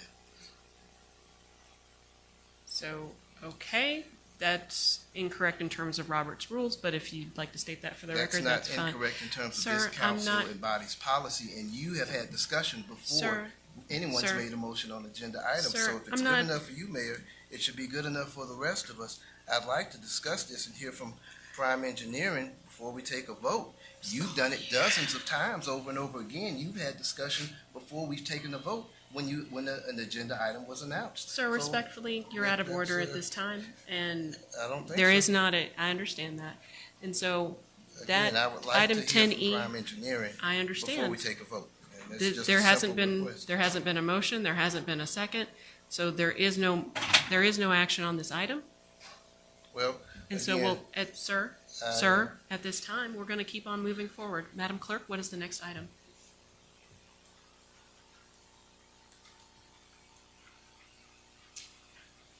Agenda item 11 is City Attorney's report. A couple of quick things. There was certainly a city attorney's report in the packet for your consideration. A couple of things I'd like to say. First, a gentleman came up doing public comment and made the erroneous comment that pointed his finger at me and said I issued a press release. It was completely false. The level of misinformation is baffling. I don't issue press releases, never have. It's not my role, not my job. It didn't happen. It's factually inaccurate, but that seems to be the order of the day, factual inaccuracies at the podium. Another thing I would say is that we've had this kind of back and forth about discussion before a motion. These rules of parliamentary procedure exist to facilitate your discussion on matters of public import.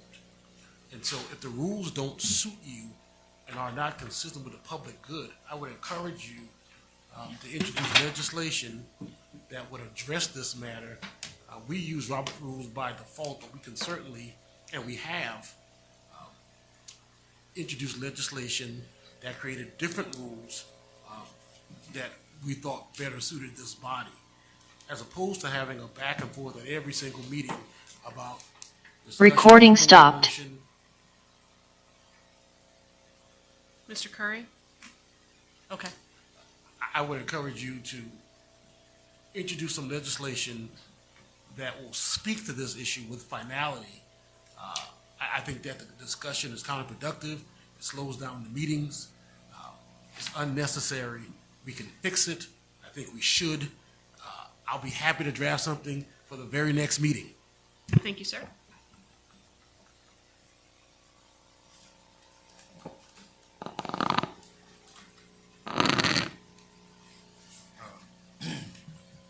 Mayor, council, residents, business owners of College Park. I want it to be known to the whole wide world that College Park is open for business. I'm proud to open this month's city manager's report by announcing that Wi-Fi is here, and we saw the crew, throughout City Hall all day today installing, Wi-Fi. We started deployment today, here at City Hall, and this is a milestone for the community. I want to remind residents to be careful as they move around the city, as they will see technicians hanging wires overhead, for the Wi-Fi citywide. Another significant milestone for our business community, Chick-fil-A sauce producer T. Mazzetti Company, they invested $75 million in College Park, acquiring 300 1,000 square feet building just down the street from Chick-fil-A to start manufacturing sauces for them. And another great milestone always happens in trade.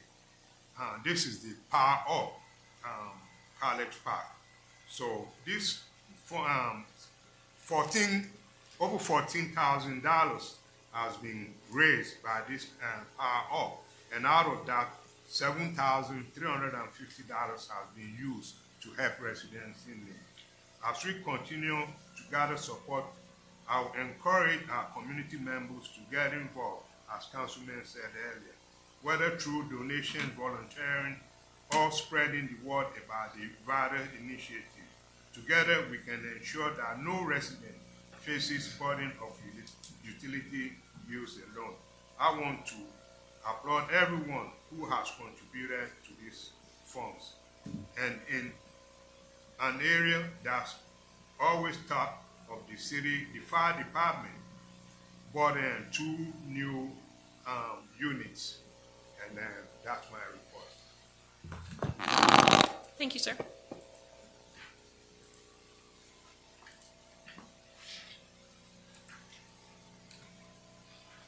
Next item, report of mayor and council. All right. We had an amazing unveiling of the temporary signage for the historical markers last week. In addition to the wine stroll, in addition to live music on the lawn, I want to thank FOA, Georgia State, Recreation and Cultural Arts, Economic Development, Main Street Merchants, for just an incredible event. It really, really was. And it showed such a team effort, and what happens when we are all rowing in the same direction. We can accomplish really great things. So thank you, thank you, thank you to everyone who turned out. And as Ms. Abdullah said in her public comments that were emailed in, if you have not gone by the depot, by the Main Street Depot, to see the marker, you really should. It really brings so much to life, and it is the first step in many things to come. And I just want to thank everyone for their support moving forward thus far, and just excited about where that's going to go. Had the opportunity last week to attend the National League of Cities Conference in Washington, D.C., the Congressional Cities Conference. It was a convening of over 3,000 elected officials from across the country. I serve on the board of directors of the National League of Cities and serve as the board liaison to the Small Cities Council, which represents cities 50,000 and below. So that's over 75% of the cities in the United States. So our Small Cities Council is growing by leaps and bounds because people are recognizing the value of NLC and the voice that it gives us on the federal level, which is more important than ever with the changing landscape. The Congress was able to pass a continuing resolution last week with the support, I believe, of 10 Democratic senators, and that has altered even things that we thought were in place, and there were earmarks that were taken out, and we will continue to see things evolve. We know that Senator Ossoff has his call out for funding for the next budget year, but we have to stay nimble. We have to stay engaged. And I was able to connect with the Department of Transportation to get some additional guidance about how we navigate the Finding the Flint pathway project, and how we continue to advocate for that on the federal level, because we've got about almost $65 million in funds that are currently frozen, but we're hopeful that we can work with the administration to let them know the importance of this project, not only to College Park, but the entire southern region. I want to thank Mayor Mock from Chamblee for taking some time out last week to tour me around his lovely city. It is delightful. If you have not been to Chamblee recently, I would really encourage you to go. And their downtown is the result of really good planning, adherence to their comprehensive plan, seeing the vision for what their city was, what it can be, and where it is now, and working with the entire community to ensure that the vision stays consistent no matter who's on staff, who's in elected office. There's been a commitment, and you can see that in Chamblee from the path that is going across the entire city that will connect it with Doraville and Brookhaven, with the restaurants. They've got a new New York bagel shop down in Chamblee, which is, and the bagels were delicious. The mayor treated me to a bagel, and it was really, really good. But it was inspirational, because I think anytime that you get the opportunity to see what another community is doing, you leave with great ideas. You leave inspired and want to come back and just do more things in your own community. So thank you to the mayor for that time and that effort, and just being as open with me as I peppered him with questions about every single bit of the things going on in his city. I wanted to extend my best wishes and prayers to Bill Crane. I saw that there was an article over the weekend in regard to he is dealing with an aggressive cancer, and that was in the AJC over the weekend. And I know that he has been working with us for a number of months now, and wish him all the best as he continues his recovery, and hope to see him back soon, because Mr. Crane has become an integral part of what we're doing here in College Park. Looking forward to April 10th. Mark your calendars for the Senior Summit. We are in the midst of getting all the details together, but we will have folks from the Fulton County Clerk's Office and folks setting up tables to talk about health and wellness, and it will be another great event at the GICC from 10 to 3. So hope to see you there at the Senior Summit. Of course, it is all free, and looking forward to the discussions that we will have there. And lastly, I'm concerned about our process, because we had a number of items on the agenda tonight that had not gone through our purchasing policies. And that was pretty clear from the agenda packets.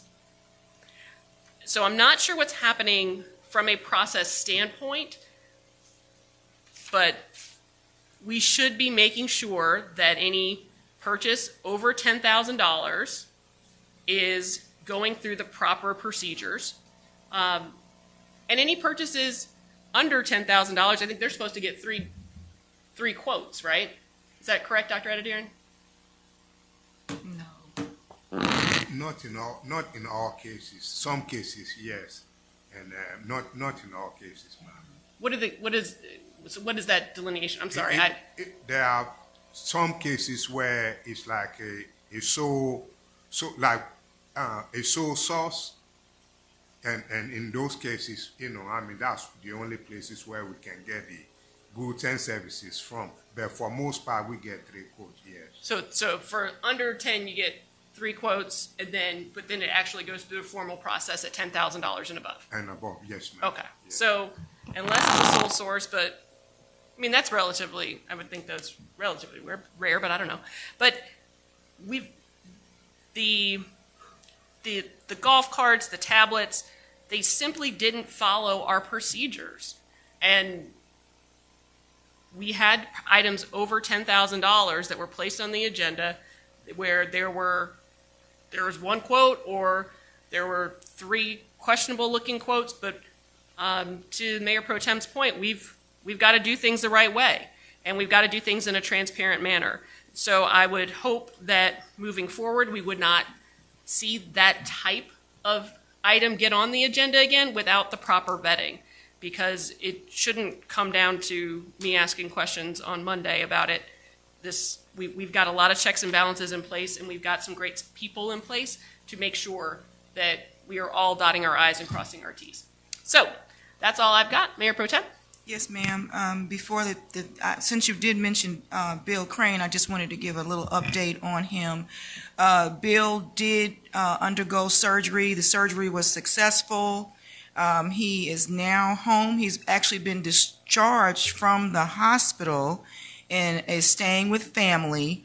And in his daughter's words, she said, "My dad and I have been so grateful for the kind words, the thoughts, the prayers, the visits, the goodies, and the checking in."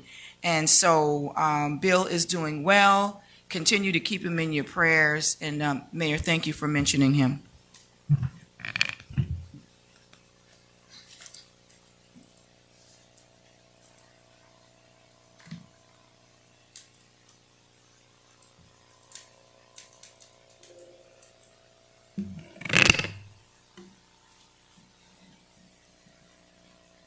Pro Tem Jamel McKenzie with my March 17th, 2025 report. Over the past 2 weeks, the city of College Park has served as host to some amazing historical events. On March 5th, we had a live broadcast of the Ricky Smiley Morning Show at the GICC, along with Alpha Phi Alpha's Focus HBCU Fair, where we had students from all over come out to be able to get information on historically Black colleges and universities. And then on Friday, March 7th, we held our second Community Thrive Give Back with food in the city. We also had Sugar's Urban Farm there, Amy Luciano, King of Pops, and so many other organizations that all came together just to show some love and just to be there to support the members of our community. I want to thank the FOA group because they showed up and showed out in number as volunteers at this amazing event. Jeff and I visited Yountville, California last week, where I met with Vice Mayor Robin McKee and spoke with Mayor Margie Mola about plans for their new development, Yountville Commons, which involves transforming a former community school site into a vibrant community hub, blending new housing, public spaces, and local amenities while preserving the town's small town charm. The town of Yountville is very similar to College Park in that a majority of their revenue comes from tourism dollars. I plan to continue the conversation and collaboration with these leaders as we endeavor to build College Park better. The 2025 Starry SWAC men's and women's basketball tournaments presented by Buick took place in College Park last week from March 11th to 15th at our Gateway Center Arena. Congratulations to Southern University women and Alabama State U men for winning the championships. The SWAC was founded in 1920 and has served as a pipeline for professional basketball talent while emphasizing academic achievement and leadership development. And we are College Park proud to have had this spectacular event held in our city. I was honored to be awarded the 2025 SWAC Game Changer Public Service Award along with other dynamic women from across the United States who have made significant contributions in sports, education, and public service. Thank you, SWAC, for acknowledging me and the contributions I make as I serve the city of College Park. Also last Thursday, our College Park Main Street Association held another phenomenal wine stroll and concert on the lawn. And the main event was the ribbon cutting and unveiling of our historical markers that will be placed throughout 6 West. This project was begun through the hard work of our FOA group as we diligently address preserving the heritage of the original African Americans who lived in and helped to build the city of College Park. I want to thank Sarah Dilla and Chad Keller and their team at Georgia State University for their assistance with our markers, and also Dr. Lanice Littleton from the Atlanta History Center for her continued work on these projects, including the compilation of the oral history of the members of our 1 square mile community. And a special shout out to Rex and Dr. Sabrina Willis on their 4th annual Spring Into Favor Track and Field Classic, which was held yesterday at Badgett Stadium. It was a beautiful event with a great attendance and so many families and so many talented athletes. Thank you, Rex and Sabrina, for all that you do for our community. Now for upcoming events and announcements. Our second Business Connect will be held on March 26th at the GICC, where Destination College Park will be sharing important information regarding how to maximize your business during the upcoming World Cup. Don't miss this wonderful opportunity. And on the 27th, I have been privileged to co-host the 14th Annual Women Entrepreneurs Conference and Luncheon in conjunction with the Georgia Black Constructors Organization. This will be held at the GICC. Get your tickets today.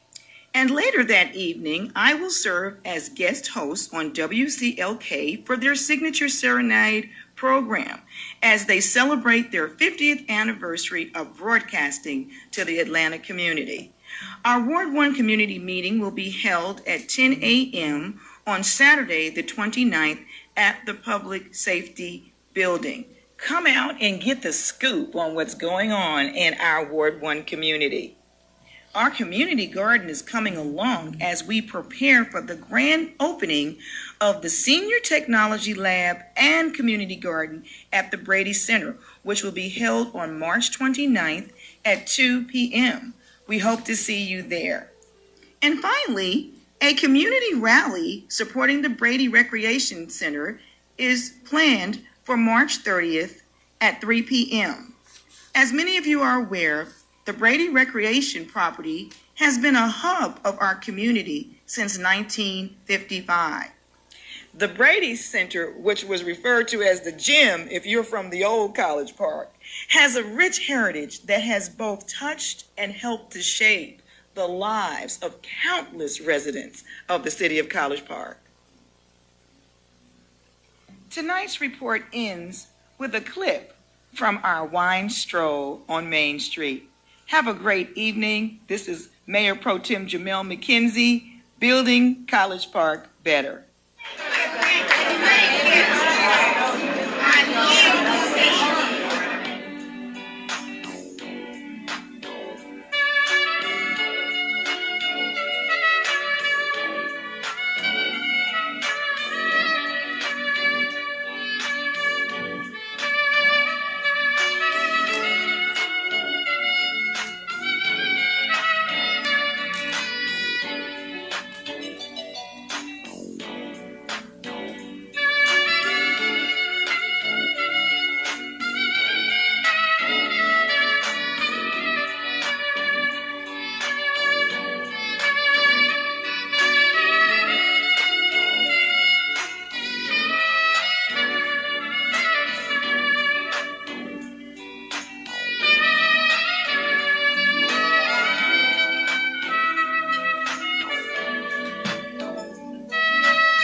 Councilmember Carn?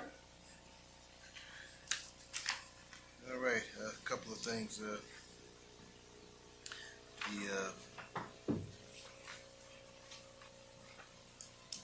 The multitude of community services and community events that are happening in our city is,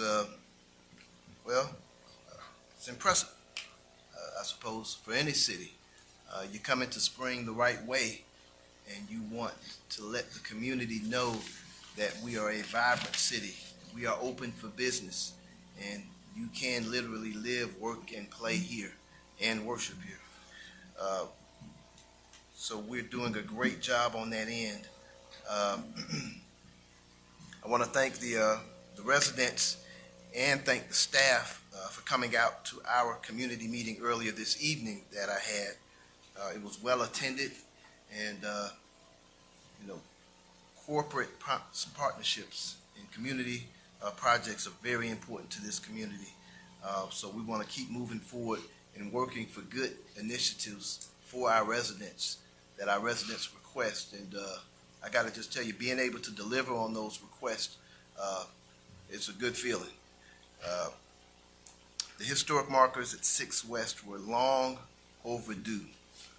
Adding the additional marker was very important to get the ball rolling the right way as we continue to make and commemorate our history in this city for those whose shoulders we stand on. I also want to give a thank you out to the Central Park community for an incredible community event that we had over the weekend in conjunction with Asa Hilliard Elementary School, Fulton County Schools, and a plethora of partners like Chris 180, CORE, and several other regional partners. Many thanks to Parks and Recreation for their support for this event. Chief Jones and the fire department for participation and support. They brought the firehouse out. We had a turnout of over 200 residents in Ward 2 at this community event, so it was really, really something. As far as the unexpected repair at the GICC, I guess we'll have to make do, and we will. A couple of other issues, and Dr. Emanuel in particular, when you see a lot of activity going on in this community, city manager, department heads are working hard and making it happen for our residents.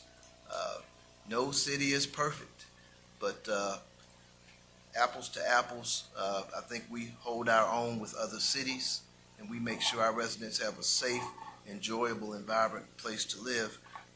So, Doctor, I want to thank you for helping us to propel things back up to speed with staffing. City Attorney, I want to thank you for making sure you're keeping us in the middle of the road. Whether we agree or not, at the end of the day, it's important that we are in compliance and making sure that everything is in order as it should be. We've got a ways to go still, but we've made tremendous leaps and bounds, so I'm glad about that. Also, like the mayor said, I'm concerned about our processes as well. I believe that discussion up here is extremely important when making a decision before we vote. There has never been any standing rule established by this body regarding discussion only after a motion. We have always deliberated and had discussion before a vote, and there is a reason for that. And the mayor has had discussion and deliberation before many votes without any issue. But you can't be selective with how you want to do things. We'll have an agenda item and inconsistencies. That's a big issue. And we need to make sure we're not inconsistent with the rules where some apply to some people and some don't apply to others. Some of the rules for discussion apply to some department heads, and some rules for discussion don't apply to other department heads. We'll have an agenda item, and depending upon how the chair feels, some department heads, the item is read, and the department head is able to present the situation. Some are not. There have been countless times where an agenda item is brought before this body, and department head or presents, and those who are allowed to present, they go through their item, situation, and then the questions are allowed to be asked before there's any vote. And that's the way we've done it generally up here since I've been up here. Again, the questions are asked before there is a vote. There's a reason for that, ladies and gentlemen. Because after discussion, that's the only way that this body can make a thorough and well-informed decision before you vote on something. You don't put the cart before the horse. You have a decision to make up here. You want to hear the facts beforehand, and you want to get your questions answered. And then there's a vote, not the backwards way around. You make a decision first, and you're forced into a decision without getting the information from the expert who we paid to come up and provide the information. And it's our job to discuss these things before we make a decision. You can't be forced to make a decision before you can discuss what's the best route to go. And we've always done it that way. We've always done it that way. There's always been deliberation and discussion before a vote, because that's the sensible and responsible way to do things. And most bodies do it that way. After you make a vote, there's no more discussion. But again, outside of that, we're still moving forward. I understand we're looking at a mediation coming up, hopefully sometime this week, end of this week. We are making progress in terms of moving forward in terms of city issues. We're not going to always agree, but at the end of the day, deliberation, you come out with the best decision. But you have to be allowed to deliberate in order to make the best decision. So we will keep working at it. Overall, I think we're doing pretty well as a body, and we're looking forward to going into the spring and summer. Chief, I guess we're going to keep the warm weather here, depending on which day of the week it is, but we know warm days are coming, and I know you make preparations accordingly. I think we've been doing pretty good overall out there. We still got a few improvements here and there. So, City Manager, I think we're doing pretty good, and we want to keep moving forward. We filled a lot of those staffing issues, and we got a few more to go, and I think we're doing well. So that's all I got for this evening. Councilmember Arnold. Thank you. So, talking about the amazing opportunities and work that we've been doing in the city, and also hosting some royalty in the city over the past couple of weeks, starting with a luncheon that took place on March 7th. The Airport Chamber hosted a luncheon, Glass Ceilings to Glass Guys Women's Luncheon, and during that time I had the opportunity to meet with and to hear from Her Royal Highness, Dr. I promise you, I'm gonna do my best not to mess this up. Dr. Mora Deun Ogalana, who is from Lagos, Nigeria.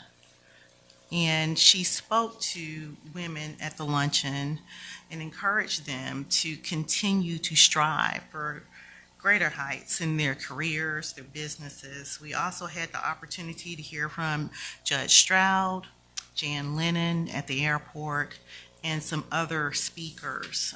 It was a dynamic luncheon here in the city of College Park, and I was honored to be there to represent the city. And I want to thank my lifelong friend, Miss Alicia Ivy, for inviting me to the luncheon, and I'm looking forward to joining her in some other events. We also had royalty that joined us on the 11th, and that was with Representative Kim Scoville. We hosted Her Royal Majesty, the Queen Consort Olori Atawasi, from the Kingdom of Warri, Delta State, Nigeria. And I want to say that that was an awesome reception. I was joined by Councilman Karn, the city manager, and other representatives throughout the city. It was an amazing event. And she too encouraged us to stay connected to our sisters and brothers in Africa. And in both events, there was this opportunity to learn more about not only the heritage of the continent, but also the opportunity for partnership and sisterhood, And so I would like for us to consider that, as some of our other sister cities have already taken advantage of those opportunities. And then there was also the opportunity to speak with the founder of Style Mob University. As most of you know, we have been going through a lot of change here in this country since the beginning of the year. And a lot of our institutions of higher education have been impacted by the government shutdown of different agencies, with individuals being laid off. The Department of Education has been gutted, to say the least. And our very own university is being impacted by that. And so we will hear from Ms. Tiffany Nicole in a few weeks to talk about the impact that it's having to Style Mob University. It would be so unfortunate if we were to lose this institution here in our city that's been here for 3 years representing College Park. But whatever support we can offer, if that means by way of letters to our federal delegation and other federal partners, I hope that we can come together to save Style Mob University. Thank you so much. Councilmember Gay? Oh, yes, Mayor. It's not gonna go well. So, a couple things. This is campaign season. It's kicked off. It started, I guess, last week. So, over the years, when we do amazing work, at least I think it's amazing work, we put a sign out that just simply says, moving us forward, or your tax dollars at work. Well, Sunday, I put out several signs of what I thought are amazing projects. And the signs were gone. I called my wife and said, "Do you know the signs are gone?" And so I said, it has to be the city, because no resident is gonna move these signs. And I said, will you stop by City Hall and look in the truck? And why that's significant is because during the mayor election, the signs were all on the news. The man who said a prayer and other people's on the news talking about how the signs were unattractive. There's sign, campaign sign debacle wind up having law enforcement people brought to my house by staff. It was dismissed. And then starting again. City manager is going to spend Sunday and Saturday worrying about signs, where he should be worrying about running this city. You see, you may run the day-to-day affairs, but I had his mic. And the problem I got with that is, now, I didn't say that thing when law enforcement came to my house about campaign signs that was improperly told to a city staff. But to direct your staff to move the sign, these were not even campaign signs. And when I saw you Sunday, when I was riding around looking at my ward at Hawthorne State, you thought they were campaign signs. You says, "Counselor, you can't put signs out for 45 days. I said, "Sir, these are not campaign signs. These are merely signs to show the work that we're doing for our residents." You said, "Oh, okay." Then, during the break, you want me to see an email, "Counselor, you can't put your signs up." I look. I don't get it. I don't get it. And I'm going to stop and say this. On Herschel Road, we got 7 abandoned houses. The doors are open. Squatters are going in there. It's been that way for nearly a year. I brought this to code enforcement and the city manager for nearly 6 months. As of tonight, there has been no action. 2, we got renters, transit community in our ward 7, 8, 10 cars. I brought this to legal review. As of today, there's no action. Not only is it no action, but you send your code inspector to the lady's house and make the lady think I'm targeting her. 3, you got about 20 signs at Hawthorne Station. I doubt any of those signs are permitted. So if you want to worry about some signs, you need to start when you drive out of your subdivision. 4, those were not campaign signs, and as the ordinance says, any citizen may not put signs in the city right. So that some of them not the city right. The sign at Camp Truett is on Fulton County property. That ain't the right of way. You got 3 signs at Global Gateway and Global Gateway and Herschel Road that are questionable if they permit it. There is no future for any city manager who finds to be partial against another elected official. There is no future.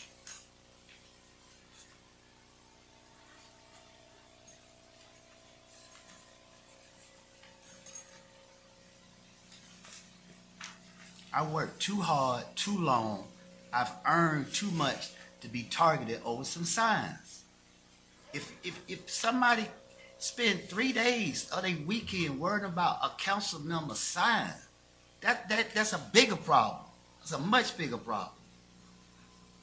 I can win this election if I don't put up one sign. See, clicks, fix. Not one staff member probably know how to use it. You have not got your staff to get onto centralized reporting.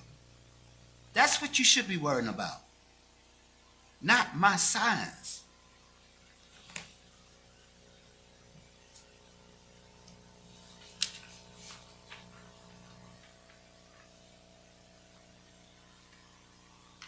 Sullivan Road, the litter on Sullivan Road was so bad, I sent you over 20 pictures. I had to call Keep College Park Clean and Beautiful lady to get out there and look at this trash. That's what you should be worrying about. That's what we're paying you to worry about. I just don't understand how people can be so blessed to have things and then start worrying about things that not. I was reading Speak Up, and I'm about done. I was reading Speak Up College Park. Now I read it because it's just humorous. It ain't even no longer relevant. Now it's humorous. And most of the people starting to write about other stuff now. But I was reading, and I just happened to look at Speak. I just happened to look at Speak Up College Park, and they was talking about the sign. Somebody called about a sign that says, "Gay moving us forward." Okay. And then one lady said, he not campaigning, he trying to show his community the work he's doing. So there was 2 fundamental differences. But respectfully, please, do not target me going forward over no signs. I support you, and you should support me. And I'm going to say this last thing, and I'm just talking in general. The city manager shall work at our pleasure. That means you work for all of us, the mayor, all of us, you work for us. You work at our pleasure. Pleasure is something that we don't have to have. That's how the law is written. You should be trying to find a way to say, "Counselor, how can I support you? What do I need to do to understand how you want to show off the work that you're doing? How can we work together?" Not pulling up my signs. That's all I have there. Thank you, sir. Is there a motion to enter into executive session for the purposes of discussion of personnel, cybersecurity, and litigation? No litigation. Okay, I'm sorry. Personnel and cybersecurity. So moved. Thank you, Councilmember Arnold. Is there a second? Second. Thank you, Councilmember Carney. Any discussion? Hearing none, we'll move to a vote. All those in favor? Aye. That is unanimous. We'll go into executive session